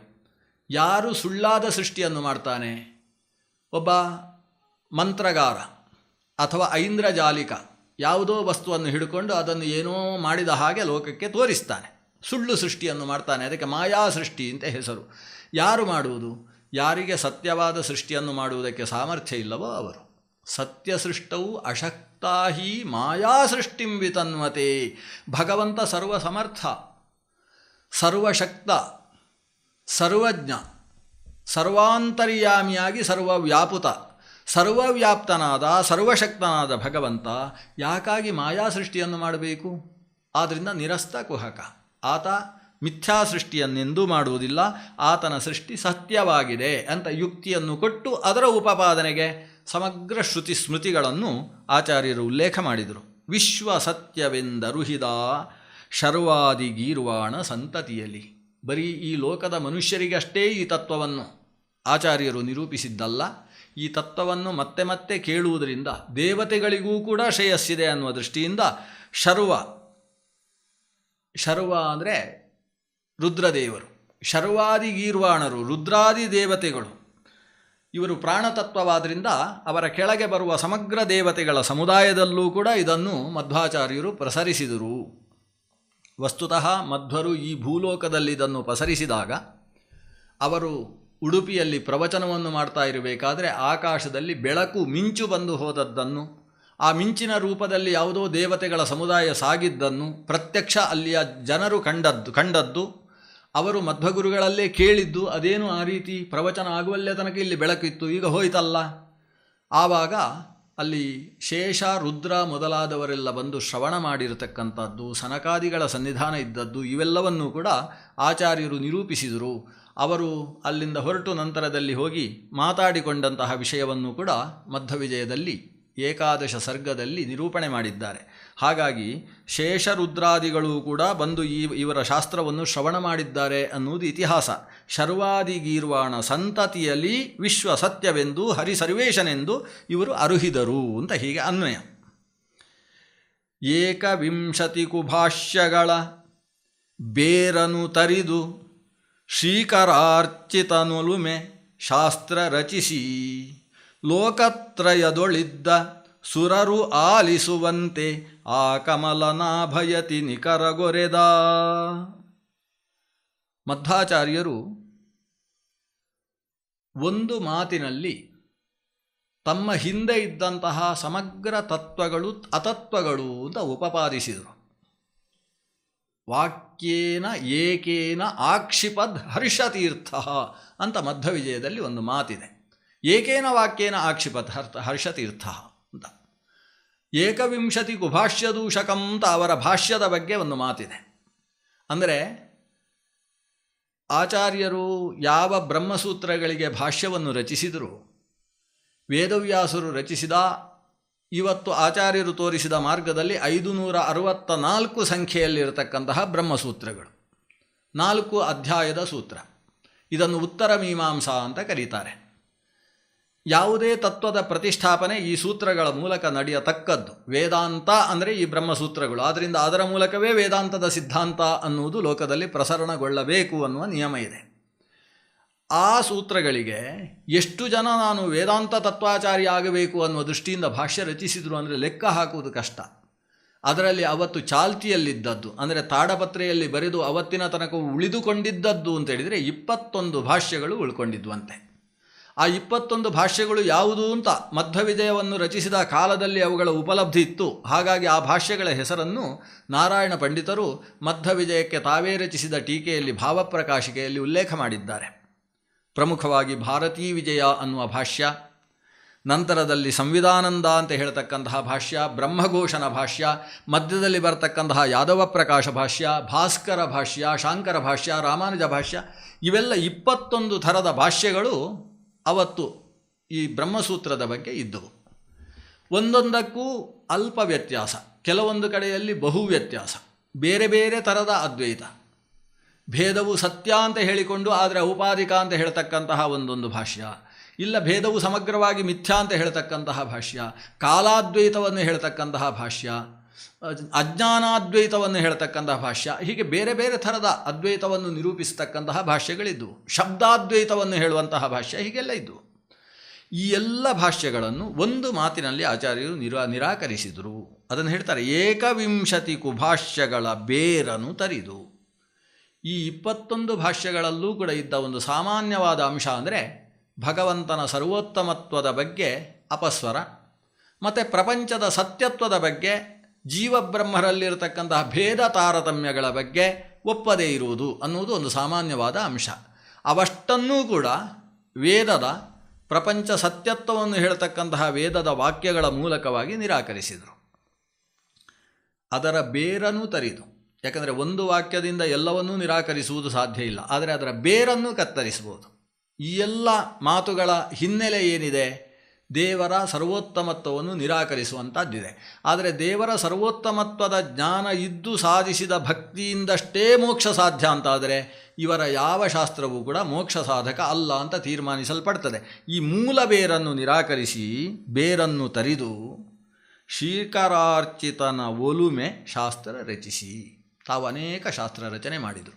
ಸರ್ವಮೂಲ ಗ್ರಂಥಗಳು ಅಂತ ಇವತ್ತದನ್ನು ನಾವು ಪೂಜೆ ಮಾಡ್ತೇವೆ, ಶಿರದಲ್ಲಿ ಧರಿಸ್ತೇವೆ, ಮನಸ್ಸಿನಲ್ಲಿ ಪಾರಾಯಣ ಮಾಡ್ತೇವೆ, ಅದನ್ನು ಅರ್ಥಾನುಸಂಧಾನ ಮಾಡಿ ಚಿಂತನೆ ಮಥನ ನಡೆಸ್ತಾ ಇದ್ದೇವೆ. ಈ ಸರ್ವಮೂಲ ಗ್ರಂಥಗಳು ಸರ್ವ ಮೂಲ ಅಂದರೆ ನಾವು ಏನು ಅಧ್ಯಯನ ಮಾಡುವುದಾದರೂ ಇದಕ್ಕೆ ಅನುಗುಣವಾದ ಅಧ್ಯಯನ ಇರಬೇಕು, ಇಲ್ಲಿ ನಿರೂಪಿಸಿದ ಮಾರ್ಗದಲ್ಲಿ ನಮ್ಮ ಅಧ್ಯಯನ ಇರಬೇಕು. ಸರ್ವ ಅನಿಸಿದ ಭಗವಂತನ ಮೂಲ, ಅವನನ್ನು ಅರ್ಥೈಸಿಕೊಳ್ಳುವುದಕ್ಕೆ ಮೂಲವಾಗಿರತಕ್ಕಂತಹ ಗ್ರಂಥಗಳು, ಅದನ್ನು ಶ್ರೀಕರಾರ್ಚಿತನ ಲಕ್ಷ್ಮೀದೇವಿಯ ಕರಕಮಲದಿಂದ ಅರ್ಚಿತನಾಗತಕ್ಕಂತಹ ಭಗವಂತನ ಪ್ರೀತಿಗಾಗಿ ಶಾಸ್ತ್ರವನ್ನು ರಚಿಸಿದ್ದು. ಯಾವುದೋ ಕೀರ್ತಿಗೋಸ್ಕರ ಅಲ್ಲ. ಅನೇಕರು ಅನೇಕ ಉದ್ದೇಶದಿಂದ ಶಾಸ್ತ್ರ ರಚಿಸುವುದಿದೆ. ರಾಜನ ಅಧೀನದಲ್ಲಿರತಕ್ಕಂಥ ಆಸ್ಥಾನ ವಿದ್ವಾಂಸರುಗಳು ರಾಜನ ಬಗ್ಗೆಯೇ ಕಾವ್ಯವನ್ನು ರಚಿಸ್ತಾರೆ. ಶ್ರೀಹರ್ಷಚರಿತ ಅನ್ನುವ ಕಾವ್ಯ ಇದೆ. ಇಂಥದ್ದೆಲ್ಲ ತನ್ನ ರಾಜನ ಬಗ್ಗೆ ಬರೆಯುವ ಕಾವ್ಯಗಳು. ಇದರಿಂದ ಸಂಭಾವನೆಯನ್ನು ಪಡೆಯುವುದು ಉದ್ದೇಶವಾಗಿರುತ್ತದೆ. ಕೆಲವೊಂದು ಕಾವ್ಯಗಳು ಸಂಭಾವನೆಯ ಉದ್ದೇಶದಿಂದ ರಚಿತವಾದದ್ದಿದೆ, ಸ್ಥಾನಮಾನಗಳ ಉದ್ದೇಶದಿಂದ ರಚಿತವಾಗ್ತದೆ. ಕೆಲವೊಂದು ಆರೋಗ್ಯದ ಉದ್ದೇಶದಿಂದ, ಕಣ್ಣು ಹೋದಾಗ ಕಣ್ಣು ಬರುವುದಕ್ಕೋಸ್ಕರ ಭಾಸ್ಕರ ಶತಕ, ಸೂರ್ಯ ಶತಕವನ್ನು ರಚಿಸಿದಂತಹ ಕವಿಗಳು ಇತಿಹಾಸದಲ್ಲಿದ್ದಾರೆ. ಬೇರೆ ಬೇರೆ ಉದ್ದೇಶದಿಂದ ಕಾವ್ಯ ರಚನೆ ಆಗ್ತದೆ. ಕೆಲವು ತನ್ನ ಕೀರ್ತಿಗೋಸ್ಕರ. ಆದರೆ ಆಚಾರ್ಯರು ತಮ್ಮ ಗ್ರಂಥದ ರಚನೆಯನ್ನು ಮಾಡಿದ್ದು ಯಾವ ಉದ್ದೇಶದಿಂದ? ಕೇವಲ ಭಗವಂತನ ಪ್ರೀತಿಗೋಸ್ಕರ, ಭಗವತ್ ಪ್ರೀತಿಗೋಸ್ಕರ. ಅದನ್ನು ಹೇಳಿಕೊಳ್ತಾರೆ ತಮ್ಮ 13-14 ಗ್ರಂಥಗಳಲ್ಲಿ. ಗ್ರಂಥದ ಕೊನೆಯಲ್ಲಿ ಅವರು ಹೇಳಿಕೊಳ್ಳುವ ಮಾತಿದು. ಇದು ಭಗವಂತ ಪ್ರಿಯತಾಂ ಪುರುಷೋತ್ತಮ, ಭಗವಂತ ಇದರಿಂದ ಪ್ರೀತನಾಗಲಿ. ಅವನು ಪ್ರೀತಯೇವನ ಸಂಶಯ, ಪ್ರಿಯತಾಂ ಪ್ರೀತಯೇವಾಲಂ, ಮತ್ತೆ ಮೊದಲೇ ಪ್ರೀತನಾದ ಭಗವಂತ ಈ ಗ್ರಂಥದಿಂದ ಮತ್ತಷ್ಟು ಪ್ರೀತನಾಗಲಿ. ಇನ್ನೂ ಕೆಲವು ಗ್ರಂಥದಲ್ಲಿ ಹೇಳಿಕೊಳ್ಳುವ ಮಾತು ಕೊನೆಗೆ, ಯಸ್ಯ ತ್ರೀಣ್ಯುದಿತಾನಿ ವೇದವಚನೆ ದಿವ್ಯಾನಿ ರೂಪಾಣಿ ಅಲಂ. ವೇದ ಮಾತಿನಲ್ಲಿ ಯಾವ ವಾಯುತತ್ವದ 3 ರೂಪಗಳನ್ನು ಹೇಳಿದ್ದಾರೋ, ಏನು ಅಂತ ಹೇಳಿದ್ದಾರೆ? ಬಟ್ ತತ್ ದರ್ಶತಂ ಇತ್ತಮೇವ ನಿಹಿತಂ ದೇವಸ್ಯ ಭರ್ಗಃ ಮಹತ್. ಈ ಶಬ್ದದಿಂದ ಹೇಳಿದ್ದಾರೆ. ಬಟ್ ಇತ್ತ ತದ್ವಪುಷೇಧಾಯಿ ದರ್ಶತಂ ದೇವಸ್ಯ ಭರ್ಗಃ ಸಹಸೋ ಯತೋ ಜನಿ ದೇವಸ್ಯ ಭರ್ಗಃ. ಬಟ್ ಅಂದರೆ ಬಲಸ್ವರೂಪಿ, 3 ಅವತಾರದಲ್ಲೂ ಬಲಸ್ವರೂಪಿಯಾದದ್ದು ಪ್ರಾಣತತ್ವ. ತತ್ ಅಂದರೆ ವ್ಯಾಪ್ತವಾಗಿದೆ. ದರ್ಶತಂ ಜ್ಞಾನದಿಂದ ವ್ಯಾಪ್ತವಾದ ಸರ್ವಜ್ಞ ತತ್ವ ಅದು. ದರ್ಶತಂ ಇತ್ತಮೇವ ನಿಹಿತಂ, ಮೂಲತತ್ವದಲ್ಲಿ ಎಷ್ಟು ಶಕ್ತಿಯೋ ಅವತಾರ ರೂಪದಲ್ಲೂ ಅಂಥದೇ ಇದೆ, ಅದರಲ್ಲಿ ಕ್ಷೀಣತೆ ಇಲ್ಲ. ಇತ್ತಮೇವ ನಿಹಿತಂ ದೇವಸ್ಯ ಭರ್ಗಃ. ಆ ಭಗವಂತನನ್ನು ಭರಣಗಮನ ಯೋಗಾದ್ ಭರ್ಗಃ, ಭಗವಂತನನ್ನು ಹೊತ್ತು ತಂದಂತಹ ಶ್ರೀ ಹನುಮದ್ ರೂಪ ಇರ್ಬೋದು, ಭಗವಂತನನ್ನು ಹೊತ್ತು ನಮ್ಮ ಹತ್ರ ತಂದಂತಹ ಭೀಮಸೇನನ ರೂಪ ಇರ್ಬೋದು, ಭಗವಂತನನ್ನು ಶಾಸ್ತ್ರದ ಮೂಲಕ ತನ್ನ ಮಾತಿನ ಮೂಲಕ ಹೊತ್ತು ನಮ್ಮಲ್ಲಿಯ ತನಕ ತಲುಪಿಸಿರತಕ್ಕಂತಹ ಶ್ರೀ ಮಧ್ವರ ಮಾತುಗಳಿರ್ಬೋದು. ಇದೆಲ್ಲ ದೇವಸ್ಯ ಭರ್ಗಃ ಅಂತ 3 ರೂಪಗಳು ಕೂಡ ವರ್ಣಿಸಲ್ಪಟ್ಟಿದ್ದಾವೆ. ಅದರಲ್ಲಿ ಮೊದಲನೇದ್ದು ಯಾವುದು? ರೂಪಂ ರಾಮವಚೋನಯಂ ಪ್ರಥಮಕಂ. ಋತಸ್ಯಧೇನ ಅನಯಂತ ಅಂತ ವೇದದಲ್ಲಿ ಹೇಳಿದ ರಾಮನ ಮಾತನ್ನು ಸೀತೆಗೆ ತಲುಪಿಸಿದ ರೂಪ ಮೊದಲನೆಯದ್ದು. ಪೃಕ್ಷೋ ದ್ವಿತೀಯಂ ವಪುಹು, ವೇದದಲ್ಲಿ ಪೃಕ್ಷ ಅಂತ ಕರೆಸಿಕೊಂಡ ಸೇನಾನಾಯಕನಾಗಿ ದುರುಳರಾದಂತಹ ದುಶ್ಯಾಸನ ದುರ್ಯೋಧನಾದಿಗಳನ್ನೆಲ್ಲ ಮುರಿದಂತಹ ಆ ಭೀಮಸೇನ ಅನ್ನುವುದು ಎರಡನೆಯದ್ದು. ಕೊನೆಗೆ ಮಧ್ವೋ ಯತ್ತು ತೃತೀಯಂ, ಮೂರನೆಯದ್ದು ಮಧ್ವ ಅಂತ ಕರೆಸಿಕೊಂಡ ಈ ರೂಪ. ಏತತ್ ಅಮುನಾ ಗ್ರಂಥ ಕೃತಃ ಕೇಶವೇ. ಈ ಗ್ರಂಥ ಇಂತಹ ಮಧ್ವ ಅನ್ನುವ ರೂಪದಿಂದ ಆ ಕೇಶವನ ಪ್ರೀತಿಗೋಸ್ಕರ ಮಾಡಲ್ಪಟ್ಟಿದೆ. ಇದು ಇನ್ಯಾವ ಉದ್ದೇಶವೂ ಇಲ್ಲ, ಭಗವಂತನ ಪ್ರೀತಿ. ಭಗವಂತ ಆದೇಶಿಸಿದ ಆನಂದಯೇ ಸುಮುಖ ಭೂಷಿತ ಭೂಮಿ ಭಾಗ. ಹೇ ಸುಮುಖ, ಓ ಮುಖ್ಯ ಪ್ರಾಣ, ಭೂಷಿತ ಭೂಮಿ ಭಾಗ, ಒಂದು ಭೂಮಿಯ ಭಾಗದಲ್ಲಿ ಅವತಾರ ಮಾಡಿ ಕಿಂ ಆನಂದಯೇ, ಹೇ ಈ ಜನರನ್ನೆಲ್ಲ ನೀನು ಆನಂದಗೊಳಿಸ್ತೀನಪ್ಪ ಅಂತ ಆ ಭಗವಂತ ನನ್ನ ಮೇಲೆ ಮಾಡಿದ ಆದೇಶದ ಮೇಲೆ ಅವರ ಪ್ರೀತಿಗೋಸ್ಕರ ನಾನು ಸಜ್ಜನರಿಗೆ ಈ ತತ್ವವನ್ನು ಕೊಟ್ಟರೆ ಭಗವಂತ ಪ್ರೀತನಾಗ್ತಾನೆ ಅನ್ನೋ ಉದ್ದೇಶದಿಂದ ಗ್ರಂಥ ರಚಿಸ್ತೇನೆ ಅಂತ ಶ್ರೀಕರಾರ್ಚಿತ ನೊಲುಮೆ ಶಾಸ್ತ್ರ ರಚಿಸಿ, ಅವನ ಒಲುಮೆಗೋಸ್ಕರ ಅವನ ಪ್ರೀತಿಗೋಸ್ಕರ ತಾವು ಶಾಸ್ತ್ರವನ್ನು ರಚಿಸಿ. ಅದರಲ್ಲಿ ಇನ್ನೊಂದು ಅರ್ಥ ಇದೆ, ಆ ಭಗವಂತನಿಗೆ ಪ್ರಿಯವಾದ ಶಾಸ್ತ್ರ ರಚಿಸಿ ಅಂತಲೂ ಅರ್ಥ. ಒಲುಮೆ ಅಂದರೆ ಪ್ರಿಯ. ಶ್ರೀಕರಾರ್ಚಿತನ ಒಲುಮೆ ಶಾಸ್ತ್ರ ಅಂದರೆ ಒಲುಮೆಯುಳ್ಳ ಶಾಸ್ತ್ರ, ಭಗವಂತನಿಗೆ ಪ್ರಿಯವಾದ ಶಾಸ್ತ್ರ, ಅದನ್ನು ರಚಿಸಿ. ಯಾಕಂದರೆ ಆ ಶಾಸ್ತ್ರವನ್ನು ಸ್ವತಃ ವೇದವ್ಯಾಸರು ಅವಲೋಕಿಸಿದರು, ಭಗವಂತ ನಾರಾಯಣ ಅವಲೋಕಿಸಿ ವೇದವ್ಯಾಸರು ಸ್ವತಃ ಮಧ್ವಗುರುಗಳಿಗೆ ಬೆನ್ನು ತಟ್ಟಿ ಆನಂದ ಬಾಷ್ಪವನ್ನು ಸುರಿಸಿ ಮತ್ತೆ ಕಳಿಸಿ ಇಂತಹ ಶಾಸ್ತ್ರ ರಚಿಸು ಅಂತ ಆದೇಶಿಸಿದ್ದಾರೆ. ಆದ್ದರಿಂದ ಅವರ ಒಲುಮೆಗೆ ಪಾತ್ರವಾದ ಶಾಸ್ತ್ರವನ್ನು ರಚಿಸಿ ಲೋಕತ್ರಯದೊಳಿದ್ದ ಸುರರು ಆಲಿಸುವಂತೆ ತಮ್ಮ ಶಿಷ್ಯರಿಗೆ ಪಾಠ ಹೇಳಿದರು, ಶಿಷ್ಯರಿಗೆ ದೀಕ್ಷೆಯನ್ನು ಕೊಟ್ಟರು ಅಂತ ಮುಂದಿನ ಸೊಲ್ಲು. ಶಿಷ್ಯರಲ್ಲಿ ಪದ್ಮನಾಭ ತೀರ್ಥರ ಒಬ್ಬರ ಹೆಸರನ್ನು ಮಾತ್ರ ಉಲ್ಲೇಖ ಮಾಡ್ತಾರೆ. ಆಲಿಸುವಂತೆ ಆ ಕಮಲನಾಭಯತಿ ನಿಖರ ಗೊರೆಲ. ಪದ್ಮನಾಭಯತಿ ಅಂದರೆ ಕಮಲನಾಭಯತಿ ಅಂದರೆ ಪದ್ಮನಾಭಯತಿಗಳು, ಪದ್ಮನಾಭ ತೀರ್ಥರು ಮಧ್ವಾಚಾರ್ಯರಿಂದ ತಮ್ಮ ಪೀಠದಲ್ಲಿ ವೇದಾಂತ ಸಿಂಹಾಸನದಲ್ಲಿ ಮುಂದುವರಿಸಲ್ಪಟ್ಟಿರತಕ್ಕಂತಹ ಗುರುಗಳು, ಶೋಭನ ಭಟ್ಟರು ಅಂತ ಹೆಸರಿದ್ದಂತಹ ಗೋದಾವರಿ ತೀರದ ವಿದ್ವಾಂಸರು, ಅವರಿಗೆ ಪದ್ಮನಾಭ ತೀರ್ಥ ಅಂತ ಹೆಸರು ಕೊಟ್ಟು ಇವರು ಸನ್ಯಾಸ ದೀಕ್ಷೆಯನ್ನು ಕೊಟ್ಟರು. ಪದ್ಮನಾಭಯತಿ ನಿಖರ ಅಂದರೆ ಅವರ ಜೊತೆಗೆ ದೊಡ್ಡ ಒಂದು ಸನ್ಯಾಸಿ ವರ್ಗವೇ ಮಧ್ವಾಚಾರ್ಯರ ಜೊತೆಗಿತ್ತು. ಉಡುಪಿಯ ಶ್ರೀಕೃಷ್ಣನನ್ನು ಅರ್ಚನೆ ಮಾಡುವುದಕ್ಕೋಸ್ಕರವೇ ಲೋಕದ ಜ್ಞಾನಿಗಳಿಗೆ ಜ್ಞಾನವನ್ನು ತುಂಬಿಸುವುದಕ್ಕೋಸ್ಕರವೇ ಕೊಟ್ಟಿರತಕ್ಕಂತಹ 8 ಯತಿಗಳು, ಋಷಿಕೇಶ ತೀರ್ಥರಿಂದ ಹಿಡ್ಕೊಂಡು ಅಧೋಕ್ಷಜ ತೀರ್ಥರ ತನಕ ಅಷ್ಟ ಬಾಲಯತಿಗಳು. ಅವರು ಬಾಲಯತಿಗಳಾದರೆ ಈ ಕಡೆ ಪದ್ಮನಾಭ ತೀರ್ಥರು ಗೃಹಸ್ಥರಾಗಿ ಸನ್ಯಾಸವನ್ನು ಸ್ವೀಕರಿಸಿದಂತಹ ತೀರ್ಥರುಗಳು, ಪದ್ಮನಾಭ ತೀರ್ಥರ ಜೊತೆಗೆ ನರಹರಿ ತೀರ್ಥರು, ಮಾಧವ ತೀರ್ಥರು, ಅಕ್ಷೋಭ್ಯ ತೀರ್ಥರು ಅಂತ ಮುಂದುವರಿದಂತಹ ಪರಂಪರೆ ಇದೆ. ಇವರೆಲ್ಲರಿಗೂ ಗೃಹಸ್ಥಯತಿಗಳಿಗೆ ಸಂಬಂಧಪಟ್ಟ ಸಂಪ್ರದಾಯದ ವಿಧಾನ, ಬಾಲಯತಿಗಳಿಗೆ ಸಂಬಂಧಪಟ್ಟಂತಹ ಪರಶುರಾಮ ಕ್ಷೇತ್ರದ ಸಂಪ್ರದಾಯದ ವಿಧಾನ, ಈ ಬೇರೆ ಬೇರೆ ಸಂಪ್ರದಾಯದ ಕಟ್ಟುಗಳನ್ನು ಕೂಡ ಹಾಕಿಕೊಟ್ಟು ಈ ತತ್ವವನ್ನು ಮುಂದುವರಿಸಿಕೊಂಡು ಹೋಗಿ ಶಿಷ್ಯರು ಪ್ರಶಿಷ್ಯರು ಈ ರೀತಿಯಲ್ಲಿ ಮುಂದುವರಿಸಿ ಈ ಭಗವಂತನಿಗೆ ಪ್ರಿಯವಾದ ವಿಷ್ಣು ಸರ್ವೋತ್ತಮತ್ವದ ಚಿಂತನೆಯನ್ನು ನಡೆಸಿಕೊಂಡು ಇದನ್ನು ಪಸರಿಸಿಕೊಂಡು ಇರಿ. ವಿಷ್ಣು ಸರ್ವೋತ್ತಮತ್ವಂಚ ಸರ್ವದಾ ಪ್ರತಿಪಾದಯ, ಎಂದೆಂದೂ ಈ ತತ್ವವನ್ನು ಪ್ರತಿಪಾದನೆ ಮಾಡುವ ನನ್ನ ಶಿಷ್ಯ ಸಂತತಿ ನೀನು ಅಂತ ನೀವು ಅಂತ ಹೇಳಿ ಎಲ್ಲ ಪದುಮನಾಭಯತಿ ನಿಖರಗೆ ಒರೆದ ಅಂದರೆ ಉಪದೇಶಿಸಿದರು ಅಂತ ಒಂದು ಅರ್ಥ, ಆದೇಶಿಸಿದರು ಅಂತ ಮತ್ತೊಂದು ಅರ್ಥ. ಅವರಿಗೆ ಉಪದೇಶವನ್ನು ಕೊಟ್ಟು ಸನ್ಯಾಸ ಪದ್ಧತಿಯನ್ನು ರಚಿಸಿ ಯತಿ ಪ್ರಣವ ಕಲ್ಪವನ್ನು ರಚಿಸಿ ಹೀಗಿರತಕ್ಕದ್ದು ಅಂತ ಅವರಿಗೆ ಉಪದೇಶಿಸಿ, ಹೀಗೆ ನೀವು ಉಪದೇಶಿಸತಕ್ಕದ್ದು ಅಂತ ಶಾಸ್ತ್ರವನ್ನೂ ಅವರ ಜವಾಬ್ದಾರಿಯಲ್ಲಿ ಕೊಟ್ಟರು. ಈ ರೀತಿ ಕೊಡುವಾಗ ಬರೀ ಪದ್ಮನಾಭಯತಿ ಮೊದಲಾದಂತಹ ಭೂಲೋಕದ ಯತಿಗಳು ಮಾತ್ರ ಅಲ್ಲ, ಲೋಕತ್ರಯದೊಳಿದ್ದ ಸುರರು ಆಲಿಸುವಂತೆ. ಲೋಕತ್ರಯದಲ್ಲಿ ಸುರರೂ ಕೂಡ ತಾವು ಬೇರೆ ಬೇರೆ ರೂಪಗಳಿಂದ ಮಧ್ವರ ಸೇವೆಗೋಸ್ಕರ ಆಗಮಿಸಿದ್ದಾರೆ. ಒಂದು ಬಾರಿ ಮಧ್ವಾಚಾರ್ಯರು ನಾನು ಗಂಗೆಯಲ್ಲಿ ಸ್ನಾನ ಮಾಡುವುದಕ್ಕೋಸ್ಕರ ಉತ್ತರಕ್ಕೆ ಹೊರಡ್ತೇನೆ ಅಂತ ಹೇಳಿದಾಗ ಇಷ್ಟವಾಗದಂತಹ ಮಧ್ವರ ವಿರಹ ವೇದನೆಯನ್ನು ಸಹಿಸಲಾಗದೇ ಇದ್ದಂತಹ ಯತಿವರ್ಗ ಅವರ ಗುರುಗಳು ಹೋಗುವುದಕ್ಕೆ ಅನುಮತಿ ಕೊಡಲಿಲ್ಲ.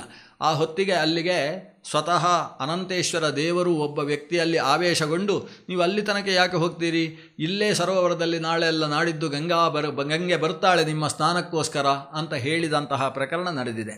ಇವತ್ತಿಗೂ 12 ವರ್ಷಕ್ಕೊಮ್ಮೆ ಮಧ್ವ ಸರೋವರಕ್ಕೆ ಸಾಕ್ಷಾತ್ ಗಂಗೆ ಹರಿದು ಅಲ್ಲಿರತಕ್ಕಂತಹ ಭಾಗೀರಥಿ ಗುಡಿಯ ಸನಿಹದಲ್ಲಿ ಗಂಗೆಯ ಬಿಳಿ ಜಲವು ಮೇಲಕ್ಕೆ ಎದ್ದು ಬರತಕ್ಕಂಥದ್ದು ಅಲ್ಲಿ ವಾಸ ಮಾಡ್ತಕ್ಕಂಥವರಿಗೆ ಅನುಭವ ಸಿದ್ಧವಾಗಿದೆ.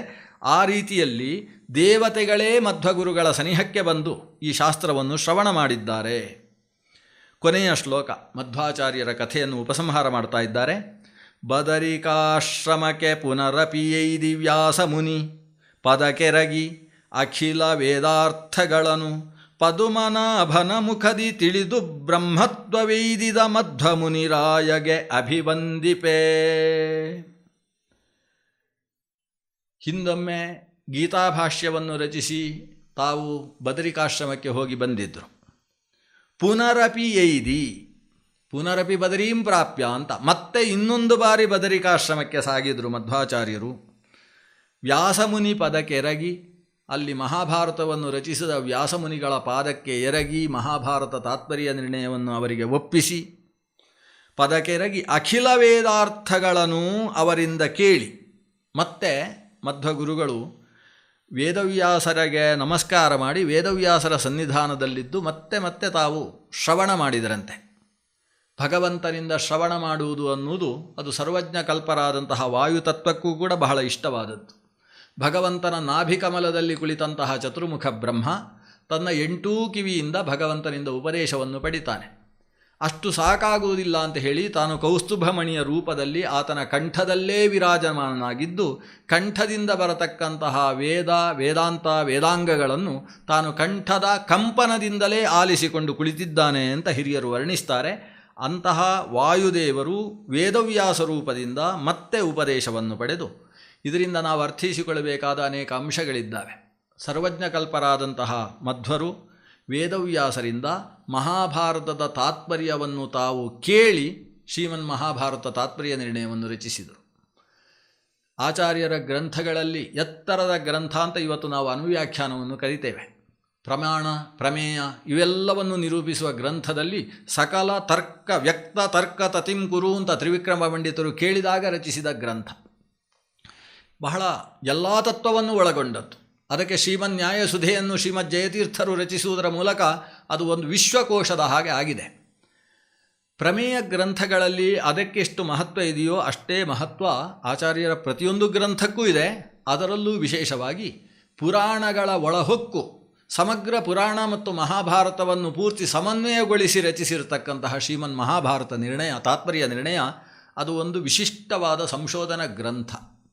ಆ ಕಾಲದಲ್ಲಿ ಎಲ್ಲ ರೀತಿಯ ಪಾಠಗಳನ್ನು ಕೂಡ ಅವಲೋಕಿಸಿ ವ್ಯಾಸರಿಗೆ ಅನುಮತವಾದ ನಿಜವಾದ ಪಾಠ ಯಾವುದು ಅಂತ ಪಾಠವನ್ನು ನಿರ್ಧರಿಸಿ, ಮಹಾಭಾರತ ಕಥೆಯಲ್ಲಿ ಎಲ್ಲೆಲ್ಲಿ ಅಬದ್ಧಗಳು ಸೇರಿದ್ದಾವೆ, ಅದು ಯಾಕೆ ಅಬದ್ಧ ಅಂತ ನಿರೂಪಿಸಿ, ವಾಸ್ತವ ವಿಷಯ ಏನು ಅಂತ ಲೋಕಕ್ಕೆ ಅರುಹಿ, ಮಹಾಭಾರತ ಮತ್ತು ಪುರಾಣಗಳಲ್ಲಿ ವ್ಯತ್ಯಾಸಗಳು ಕಂಡಾಗ ಮಹಾಭಾರತಕ್ಕೆ ಅನುಗುಣವಾಗಿ ಹೇಗೆ ಪುರಾಣಾರ್ಥವನ್ನು ನಿರ್ಣಯಿಸಬೇಕು ಅಂತ ನಿರ್ಣಯವನ್ನು ಕೊಟ್ಟು, ಕಥೆಗಳ ಆನುಪೂರ್ವಿಯನ್ನು ಸರಿಪಡಿಸಿ, ಪುರುಷ ವ್ಯತ್ಯಾಸಾದಿಗಳನ್ನೆಲ್ಲ ಸರಿಗೊಳಿಸಿ ಯಾವುದು ವಾಸ್ತವ ಕಥೆ ಅಂತ ಲೋಕಕ್ಕೆ ಕೊಟ್ಟಿದ್ದಾರಲ್ಲ ಮಧ್ವಾಚಾರ್ಯರು, ಅದು ಸಾಕ್ಷಾತ್ ವೇದವ್ಯಾಸರಿಂದ ಉಪದೇಶವನ್ನು ಪಡೆದುಕೊಟ್ಟದ್ದು. ಆದ್ದರಿಂದ ಆಚಾರ್ಯರು ನಿರೂಪಿಸಿದ ತತ್ವದಲ್ಲಿ ಅಷ್ಟು ದಾರ್ಢ್ಯ ಯಾಕೆ? ಅದನ್ನು ಇವತ್ತಿನ ತನಕ ಯಾರಿಗೂ ನಿರಾಕರಿಸುವುದಕ್ಕೆ ಸಾಧ್ಯವಾಗುವುದಿಲ್ಲ ಅನ್ನುವಷ್ಟು ದೃಢತೆ ಹೇಗೆ ಬಂತು? ಅದು ಸಾಕ್ಷಾತ್ ವೇದವ್ಯಾಸರು ಅನುಗ್ರಹ ಮಾಡಿಕೊಟ್ಟ ವಿದ್ಯೆಯನ್ನು ಇವರಿಲ್ಲಿ ಪಸರಿಸಿದ್ದು ಅನ್ನುವ ಕಾರಣದಿಂದ. ಆದ್ದರಿಂದ ಶ್ರೀ ವ್ಯಾಸಮುನಿ ಪದಕ್ಕೆ ಎರಗಿ ಅಖಿಲ ವೇದಾರ್ಥಗಳನ್ನು ಪದುಮನಾಭನ ಮುಖದಿ ತಿಳಿದು, ಆ ವೇದವ್ಯಾಸರು ಅಂದರೆ ಸಾಕ್ಷಾತ್ ಪದುಮನಾಭ, ಆ ಪದುಮನಾಭನ ಮುಖದಿಂದ ಅಖಿಲ ವೇದಾರ್ಥಗಳನ್ನು ತಿಳಿದು ವೇದವ್ಯಾಸರಲ್ಲಿ ಪಾಠವನ್ನು ಕೇಳಿ ಅಂತ ಅರ್ಥ. ಜೊತೆಗೆ ಇದು ವಾಯುತತ್ವ ಆದ್ದರಿಂದ ಭಾವಿ ಬ್ರಹ್ಮದೇವರಾಗಿರುವಾಗ ಭಗವಂತನ ಪದುಮನಾಭನ ಮುಖ ಅಂತ ಹೇಳಿದರೆ ಮಲಗಿ ನಾಭಿಯಲ್ಲಿ ಪದ್ಮವನ್ನು ಅರಳಿಸಿರತಕ್ಕಂತಹ ಭಗವಂತನ ಮುಖದಿಂದ ಚತುರ್ಮುಖ ಕೇಳಿ ತಿಳಿದ ಹಾಗೆ ಇಲ್ಲಿ ವೇದವ್ಯಾಸ ರೂಪದಿಂದ ಈ ಮಧ್ವಾಚಾರ್ಯರು ಶ್ರವಣ ಮಾಡಿದ್ದಾರೆ. ತಿಳಿದು ಬ್ರಹ್ಮತ್ವ ವೇದಿದ, ಈ ಪವಮಾನ ಪ್ರಜಾಪತಿ ಅಂತ ಮಂತ್ರ ಹೇಳ್ತದೆ.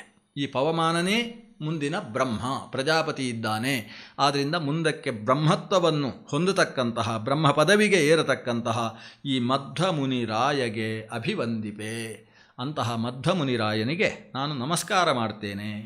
ಮಧ್ವಮುನಿರಾಯ ಪ್ರಾರಂಭದಲ್ಲಿ ಮಧ್ವಾಖ್ಯನೆಂದೆನಿಸಿದ ಅಂತ ಮಧ್ವ ಶಬ್ದ ಬಂತು. ಆಮೇಲೆ ಮಧ್ವಮುನಿ ಅಂತ ಇನ್ನೊಂದು ಬಾರಿ ಮಧ್ವರಲ್ಲಿ ಮುನಿ ಶಬ್ದವನ್ನು ಬಳಸಿದರು. ಮುನಿ ಅನ್ನುವ ಶಬ್ದಕ್ಕೆ ಅರ್ಥ ಮನನಶೀಲ, ತಪಸ್ವಿ, ಜೊತೆಗೆ ಇನ್ನೊಬ್ಬರನ್ನು ಮೌನವಾಗಿಸುವವ, ಅವರ ಮುಂದೆ ಮಾತೆತ್ತುವುದಕ್ಕೆ ಇನ್ನೊಬ್ಬರಿಗೆ ಶಕ್ತಿ ಇಲ್ಲ ಅನ್ನುವುದು. ತನ್ನ ಬಾಲ್ಯದಲ್ಲೇ ಶಿವಭಟ್ಟ ಅನ್ನುವ ಪ್ರವಚನಕಾರರ ಬಾಯಿ ಮುಚ್ಚಿಸಿರತಕ್ಕಂತಹ ವ್ಯಕ್ತಿತ್ವ ಇವರದ್ದು. ತಮ್ಮ ತಂದೆಯೇ ಪುರಾಣ ಪ್ರವಚನ ಮಾಡುವಾಗ ಲಿಕುಚ ಶಬ್ದಕ್ಕೆ ಅರ್ಥ ಹೇಳದೇ ಬಿಟ್ಟಾಗ ತಾನೇ ಎದ್ದು ನಿಂತು ಅರ್ಥವನ್ನು ಹೇಳಿರತಕ್ಕಂತಹ ವ್ಯಕ್ತಿತ್ವ, ಬಾಲ್ಯದ ಸರ್ವಜ್ಞತೆ. ಶ್ರೀಮದ್ ಭಾಗವತದಲ್ಲಿ ಯಾವ ಪಾಠ ಸರಿ ಅಂತ ನಿರ್ಧರಿಸುವ ಪ್ರಸಂಗ ಬಂದಾಗ ಕಂಠದಲ್ಲಿ ಭಾಗವತವನ್ನು ಇದೇ ಪಾಠ ಸರಿ ಅಂತ ಹೇಳಿರತಕ್ಕಂತಹ ವ್ಯಕ್ತಿತ್ವ. ವೇದ ಪ್ರವಚನಾಚಾರ್ಯ ಅಂತಕ್ಕಂತಹ ಹೆಸರು ಪಡೆದು ವೇದಕ್ಕೆ ವಿಶಿಷ್ಟವಾದ ಅರ್ಥವನ್ನು ಹೇಳಿ ಋಗ್ಭಾಷ್ಯವನ್ನು ರಚಿಸಿ ಲೋಕಕ್ಕೆ ಕೊಟ್ಟಿರತಕ್ಕಂತಹ ವ್ಯಕ್ತಿತ್ವ. ಜೊತೆಗೆ ಸ್ತೋತ್ರ ಗ್ರಂಥಗಳು, ದ್ವಾದಶ ಸ್ತೋತ್ರದಂತಹ ಹಾಡು ಗಬ್ಬಗಳು ಇಂಥದ್ದನ್ನು ರಚಿಸಿಕೊಟ್ಟದ್ದು. ಪುರಾಣ ಸಾಹಿತ್ಯಕ್ಕೆ ಅಲ್ಲಿಯ ತನಕ ಯಾರೂ ಕೈ ಹಾಕದೇ ಇದ್ದಲ್ಲಿ ಹಿಂದಿನ ಯಾವ ಆಚಾರ್ಯರೂ ಮುಟ್ಟದೇ ಇದ್ದಂತಹ ಮಹಾಭಾರತ ಪುರಾಣ ಈ ಪ್ರಸ್ಥಾನಕ್ಕೂ ಕೈ ಹಾಕಿ ಮಹಾಭಾರತ ತಾತ್ಪರ್ಯ ನಿರ್ಣಯ, ಶ್ರೀಮನ್ಮಹಾಭಾರತ ನಿರ್ಣಯದಂತಹ ಭಾರತ ಅನ್ನುವ ಒಂದು ಗ್ರಂಥದ ಜೊತೆಗೆ ಯಮಕ ಅಲಂಕಾರವನ್ನು ಬಳಸಿ ತನ್ನ ಕವಿತ್ವವನ್ನೇ ಲೋಕಕ್ಕೆ ಪ್ರಸಾರಗೊಳಿಸಿದ ಭಾರತ, ಯಮಕ ಭಾರತವನ್ನು ರಚಿಸಿರತಕ್ಕಂತಹ ಮಹಾಕವಿತ್ವವುಳ್ಳಂತಹ ವ್ಯಕ್ತಿತ್ವ. ಸುಂದರವಾದ ಸಂಗೀತದ ಶಕ್ತಿ, ಗಂಧರ್ವ ವಿದ್ಯಾ ನಿಪುಣಸ್ಯ ತಸ್ಯ ಗಂಧರ್ವವರ್ಯೈ ಅಪಿ ಅನುಗೀತ ಕೀರ್ತೇ. ಗಂಧರ್ವ ವಿದ್ಯೆ, ಯಾವ ವಿದ್ಯೆ ಗೊತ್ತಿಲ್ಲ ಅಂತಿಲ್ಲ. ಅಂತಹ ವ್ಯಕ್ತಿತ್ವದ ಸರ್ವಜ್ಞ ಮುನಿ ಮಧ್ವ ಮುನಿ ರಾಯಗೆ. ಆದ್ದರಿಂದ ಸಾಮಾನ್ಯ ಮುನಿ ಅಲ್ಲ, ಮುನಿಗಳಿಗೆಲ್ಲ ರಾಜರು.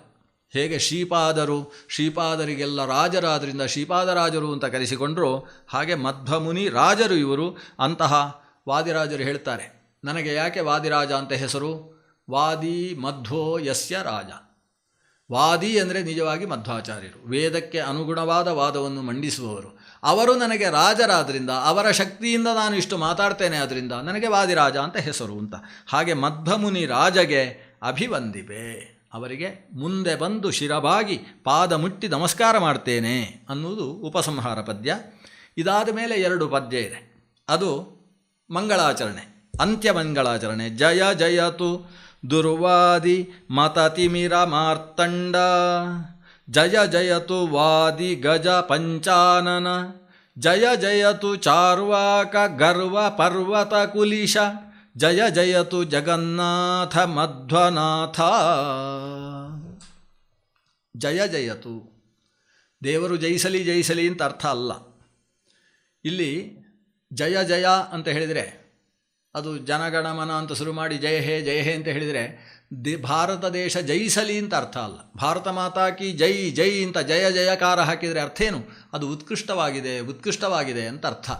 ಅವರು ನಮಗೆ ಮಂಗಳವನ್ನು ಕೊಡಲಿ ಅನ್ನುವುದು ಕೂಡ ಅದರ ಅರ್ಥ. ಆದ್ದರಿಂದ ಜಯ ಜಯತು ಯಾರು? ದುರ್ವಾದಿ ಮತ ತಿಮಿರ ಮಾರ್ತಂಡ.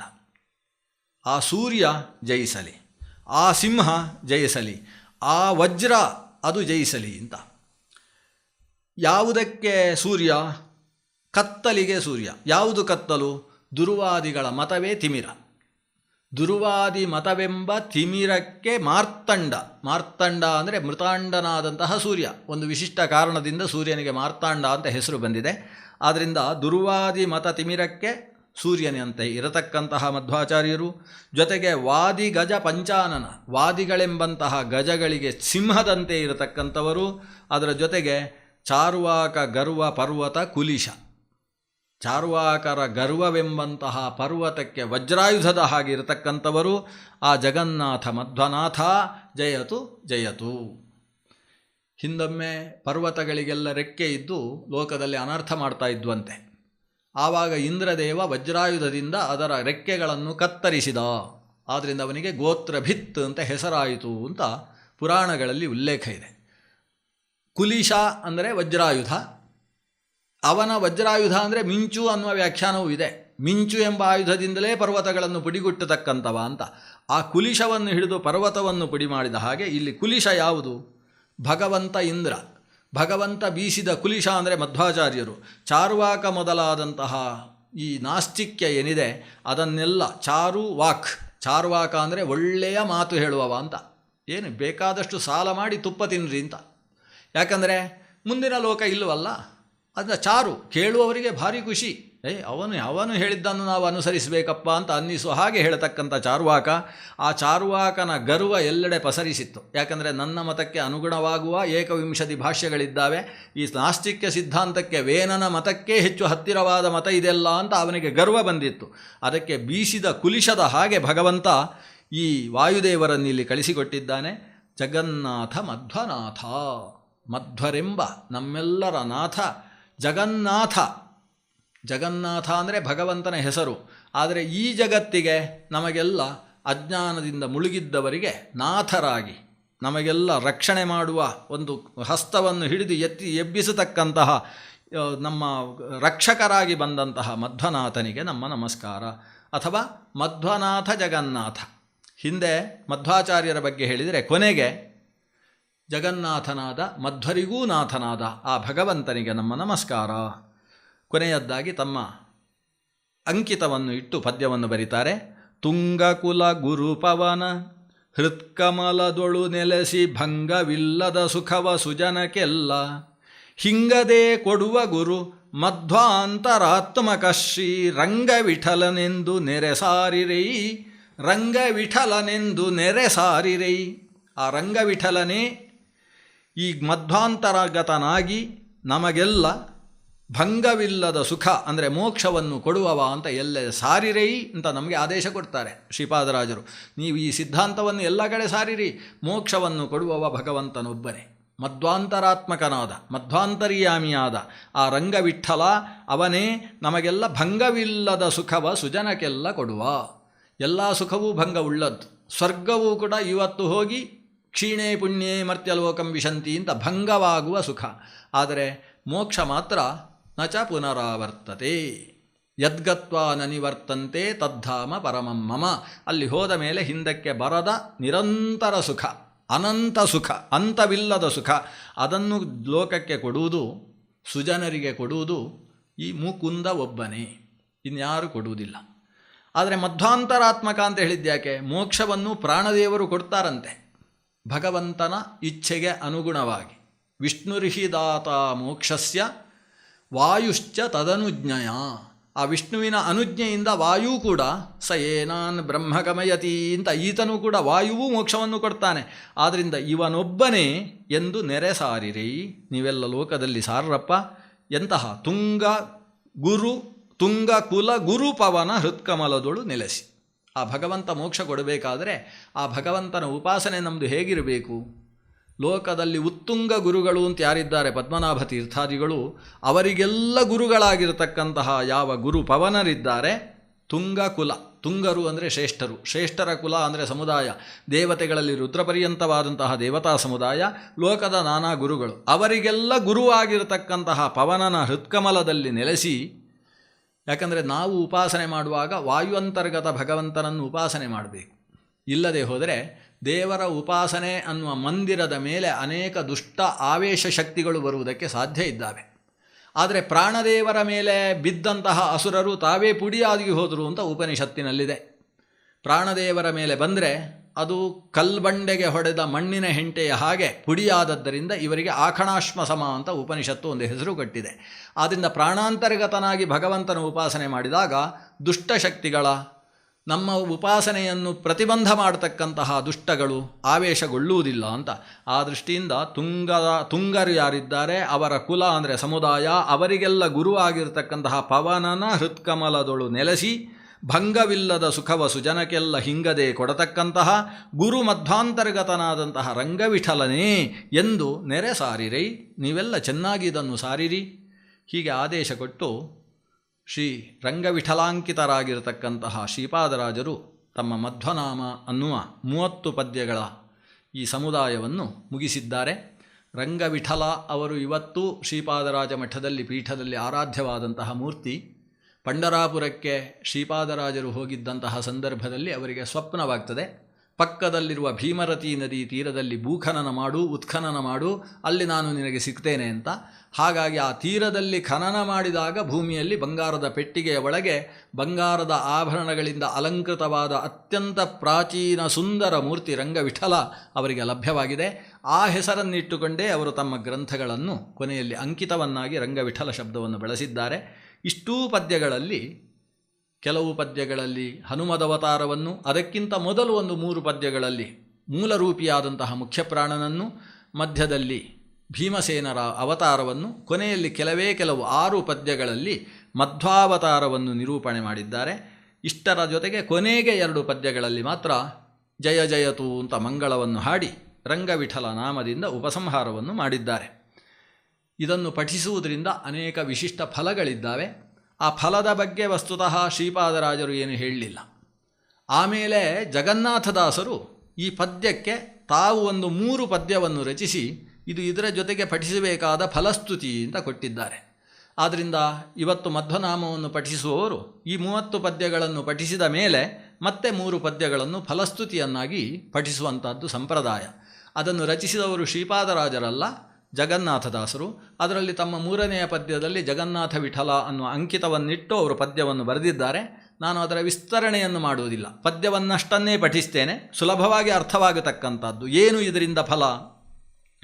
ಸೋಮ ಸೂರ್ಯೋಪರಾಗದಿ ಗೋಸಹಸ್ರಗಳ ಭೂಮಿ ದೇವರಿಗೆ ಸುರ ನದಿಯ ತಟದಿ ಶ್ರೀ ಮುಕುಂದಾರ್ಪಣವೆನುತ ಕೊಟ್ಟ ಫಲಮಕ್ಕೂ ಈ ಮಧ್ವನಾಮ ಬರೆದು ಓದಿದರ್ಗೆ.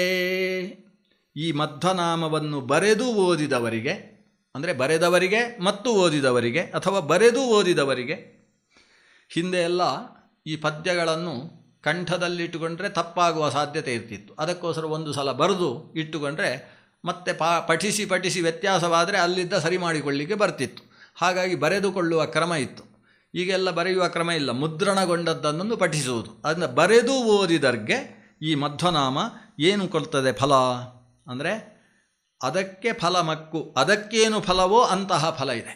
1000 ಗೋವುಗಳನ್ನು ದಾನ ಮಾಡಿದ ಫಲ. ದಾನ ಹೆಚ್ಚು ಫಲ ಕೊಡಬೇಕಾದರೆ ಪರ್ವಕಾಲ ಬೇಕು. ಪರ್ವಕಾಲದಲ್ಲಿ ಶ್ರೇಷ್ಠವಾದ ಕಾಲ ಅಂತೇಳಿದರೆ ಸೂರ್ಯೋಪರಾಗವುಳ್ಳ ಅಮಾವಾಸ್ಯೆ. ಆದ್ದರಿಂದ ಸೋಮ ಸೂರ್ಯೋಪರಾಗದಿ, ಸೋಮ ಉಪರಾಗ ಅಂದರೆ ಚಂದ್ರಗ್ರಹಣ, ಸೂರ್ಯೋಪರಾಗ ಅಂತೇಳಿದರೆ ಸೂರ್ಯಗ್ರಹಣ, ಹುಣ್ಣಿಮೆ ಅಮಾವಾಸ್ಯೆಗಳೆಂಬ ಪರ್ವಕಾಲದಲ್ಲಿ ಗ್ರಹಣ ಸೇರಿದರೆ ಅದು ಇನ್ನಷ್ಟು ದೊಡ್ಡ ಪರ್ವಕಾಲ. ಆ ಪರ್ವಕಾಲದಲ್ಲಿ 1000 ಗೋವುಗಳನ್ನು ಸುರನದಿಯ ತಟ ಗಂಗಾತೀರ್ಥದ ಗಂಗೆಯ ದಡದಲ್ಲಿ, ಹಾಗಾದರೆ ದೇಶ ಅತ್ಯಂತ ಪವಿತ್ರ, ಕಾಲ ಅತ್ಯಂತ ಶ್ರೇಷ್ಠವಾದ ಪರ್ವಕಾಲ, ದಾನಗಳಲ್ಲಿ ಶ್ರೇಷ್ಠವಾದ ಗೋವುಗಳನ್ನು ಕೊಡ್ತಾ ಇರುವುದು. ಒಂದಲ್ಲ ಎರಡಲ್ಲ, 1000 ಗೋವುಗಳನ್ನು, ಅಲಂಕೃತ ಗೋವುಗಳನ್ನು ಯಾರಿಗೆ ಕೊಡುವುದು? ಭೂಮಿ ದೇವರಿಗೆ, ಭೂಸುರರಿಗೆ. ಭೂಸುರರು ಅಂದರೆ ವಿಪ್ರೋತ್ತಮರಿಗೆ ಉಚಿತವಾದ ಪಾತ್ರದಲ್ಲಿ, ಉಚಿತವಾದ ಕಾಲದಲ್ಲಿ, ಉಚಿತವಾದಂತಹ ದೇಶದಲ್ಲಿ ಗೋವುಗಳೆಂಬ ಶ್ರೇಷ್ಠ ದಾನವನ್ನು 1000 ಗೋವುಗಳನ್ನು ಹೇಗೆ ಕೊಡುವುದು? ಕೊಡುವ ಕ್ರಮ ಹೇಗೆ? ಶ್ರೀಮುಕುಂದಾರ್ಪಣವೆನುತ, ಇದು ಭಗವಂತನಿಗೆ ಅರ್ಪಿತವಾಗಲಿ ಅನ್ನುವ ಭಾವದಿಂದ, ಒಳ್ಳೆಯ ಭಾವದಿಂದ, ಭಕ್ತಿಯಿಂದ ಕೊಟ್ಟರೆ, ಅಂದರೆ ದಾನ ಮಾಡಿದರೆ ಏನು ಫಲವೋ ಆ ಕೊಟ್ಟ ಫಲಮಕ್ಕು ಈ ಮಧ್ವನಾಮ ಬರೆದು ಓದಿದರ್ಗೆ. ದೊಡ್ಡ ಫಲವನ್ನು ಹೇಳಿದರು. ಮುಂದೆ ಹೇಳ್ತಾರೆ, ಐಹಿಕವಾದ ಫಲ ಇದೆಪ್ಪ. ಪುತ್ರರಿಲ್ಲದವರು ಸತ್ಪುತ್ರರೆಯ್ದುವರು. ಪುತ್ರ ಪ್ರಾಪ್ತಿ ಅನ್ನೋದು ಫಲ. ಸರ್ವತ್ರದಲ್ಲಿ ದಿಗ್ವಿಜಯಬಹುದು, ಎಲ್ಲ ಕೆಲಸಗಳಲ್ಲೂ ಕೂಡ ಜಯ, ಯಶಸ್ವಿತೆ ಅನ್ನೋದು ಪ್ರಾಪ್ತಿಯಾಗ್ತದೆ. ಸಕಲ ಶತ್ರುಗಳು ಕೆಡುವರು, ಶತ್ರು ನಿವೃತ್ತಿ ಅನ್ನುವುದು ಕೂಡ ಇದರ ಫಲ. ಅಪಮೃತ್ಯು ಬರಲಂಜುವುದು, ದೋಷ ಪರಿಹಾರ ಅನ್ನುವುದು ಫಲ. ಸೂತ್ರನಾಮಕನ ಸಂಸ್ತುತಿ ಮಾತ್ರದೀ. ಸೂತ್ರ ಅಂದರೆ ಅದು ವಾಯುದೇವರ ಹೆಸರು, ಸೂತ್ರನಾಮಕ. ಸೂತ್ರ ಅನ್ನುವ ಹೆಸರು ಯಾಕೆ ಅನ್ನುವುದಕ್ಕೆ ಇತಿಹಾಸದಲ್ಲಿ ಅನೇಕ ಭಾವಗಳಿದ್ದಾವೆ. ಮುಖ್ಯವಾಗಿ ಆತ ಸೂತ್ರ, ಬ್ರಹ್ಮಸೂತ್ರಗಳಿಗೆಲ್ಲ ವ್ಯಾಖ್ಯಾನ ರಚಿಸಿರುವುದರಿಂದ ಸೂತ್ರ. ಭಗವಂತನಿಗೂ ನಮಗೂ ಮಧ್ಯದಲ್ಲಿ ಒಂದು ದಾರದ ಹಾಗೆ ಸಂಬಂಧ, ಗುರು ಸಂಬಂಧವನ್ನು ತಂದುಕೊಟ್ಟದ್ದರಿಂದ ಸೂತ್ರ. ಇಂತಹ ಸೂತ್ರನಾಮಕನಾದಂತಹ ಭಗವಂತನ ಸಂಸ್ತುತಿ ಮಾತ್ರದಿಂದ ನಮಗೆ ಅಪಮೃತ್ಯುವು ಬರಲಾರದು. ಶ್ರೀಪಾದರಾಜ ಪೇಳಿದ ಮಧ್ವನಾಮ ಸಂತಾಪ ಕಳೆದು ಅಖಿಲ ಸೌಖ್ಯವನೀವುದು. ಶ್ರೀಪಾದರಾಜರು ಹೇಳಿದ ಮಧ್ವನಾಮ ಇದು ಸಂತಾಪವನ್ನು ಕಳೆದು ಅಖಿಲ ಸೌಖ್ಯವನ್ನು ಕೊಡುವುದು. ಶ್ರೀಪತಿ ಜಗನ್ನಾಥ ವಿಠ್ಠಲನ ತೋರಿ ಭವ ಕೂಪಾರದಿಂದ ಕಡೆ ಹಾಯಿಸುವುದು. ಶ್ರೀಪತಿ ಶ್ರೀ ಜಗನ್ನಾಥ ವಿಠ್ಠಲ, ಆತನ ದರ್ಶನವನ್ನು ಮಾಡಿಸುವುದು. ಆ ಮೂಲಕ ಭಗವದ್ ಅಪರೋಕ್ಷದಿಂದ ಭವಸಂಸಾರದಿಂದ ಭವ ಅನ್ನುವ ಕೂಪಾರ ಅನ್ನುವುದು ಸಮುದ್ರ ಪರ್ಯಾಯ ಶಬ್ದ. ಈ ಸಂಸಾರ ಸಾಗರದಿಂದ ಕಡೆ ಹಾಯಿಸುವುದು, ಇದರ ಪಾರವನ್ನು ದಾಟಿಸಿ ಮೋಕ್ಷವನ್ನು ನಮಗೆ ಕೊಡತಕ್ಕಂಥದ್ದು ಈ ಮಧ್ವನಾಮ ಅನ್ನುವ ಶ್ರೀಪಾದರಾಜರ ಚೌಪದಿಯ ಸುಂದರವಾದ ಪದ್ಯಗಳು. ಓದ್ತಾ ಹೋದರೆ ಮನಸ್ಸಿಗೆ ಆನಂದವನ್ನು ನೀಡುವ ಪ್ರಾಸಾದಿಕತೆಯಿಂದ ಕೂಡಿದ ಈ ಪದ್ಯಗಳನ್ನು ಶ್ರೀಪಾದರಾಜರ ಭಕ್ತ ಸಮುದಾಯ ಇದನ್ನು ಎಲ್ಲರಿಗೂ ಶ್ರವಣ ಮಾಡಿಸಬೇಕು ಅನ್ನೋ ಉದ್ದೇಶದಿಂದ ಕೆಲವು ಪಂಡಿತರ ಮೂಲಕ ಈ ಪ್ರವಚನವನ್ನು ಅದನ್ನು ಒಟ್ಟು ಸೇರಿಸಿ ಬಹಳ ಸುಂದರವಾಗಿ ಯಾವುದೇ ಶಬ್ದಗಳ ಮಾಲಿನ್ಯ ಇಲ್ಲದೇ ಇರುವ ರೀತಿಯಲ್ಲಿ ಅದನ್ನು ರೆಕಾರ್ಡ್ ಮಾಡಿಸಿ ಎಲ್ಲರಿಗೂ ಕೊಡುವ ಕೆಲಸವನ್ನು ಮಾಡಿದೆ. ಇದನ್ನು ನಡೆಸಿರುವ ಎಲ್ಲ ಸದ್ಭಕ್ತರಿಗೂ ಶ್ರೇಯಸ್ಸಾಗಲಿ. ನಮಗೆಲ್ಲರಿಗೂ ಶ್ರೀಪಾದರಾಜ ಗುರುಗಳ ಮೂಲಕವಾಗಿ ಸಮಸ್ತ ಗುರುಗಳ ಅಂತರ್ಯಾಮಿಯಾದ ಮಧ್ವಪತಿ ಶ್ರೀ ಗೋಪಾಲಕೃಷ್ಣನ ಅನುಗ್ರಹವಾಗಲಿ ಅಂತ ಭಗವಂತನಲ್ಲಿ ಪ್ರಾರ್ಥಿಸಿ ಈ ಇಷ್ಟೂ ಮಾತುಗಳನ್ನು ಗುರುವಂತರ್ಗತ ಭಗವಂತನಲ್ಲಿ ಪೂಜ್ಯ ಗುರುಗಳಾದ ವಿಶ್ವೇಶತೀರ್ಥ ಶ್ರೀಪಾದರ ಅಂತರ್ಯಾಮಿಯಾದ ಮಧ್ವಪತಿ ಗೋಪಾಲಕೃಷ್ಣ ಸ್ವಾಮಿಯಲ್ಲಿ ಸಮರ್ಪಣೆ ಮಾಡ್ತೇನೆ. ಶ್ರೀಕೃಷ್ಣಾರ್ಪಣಮಸ್ತು.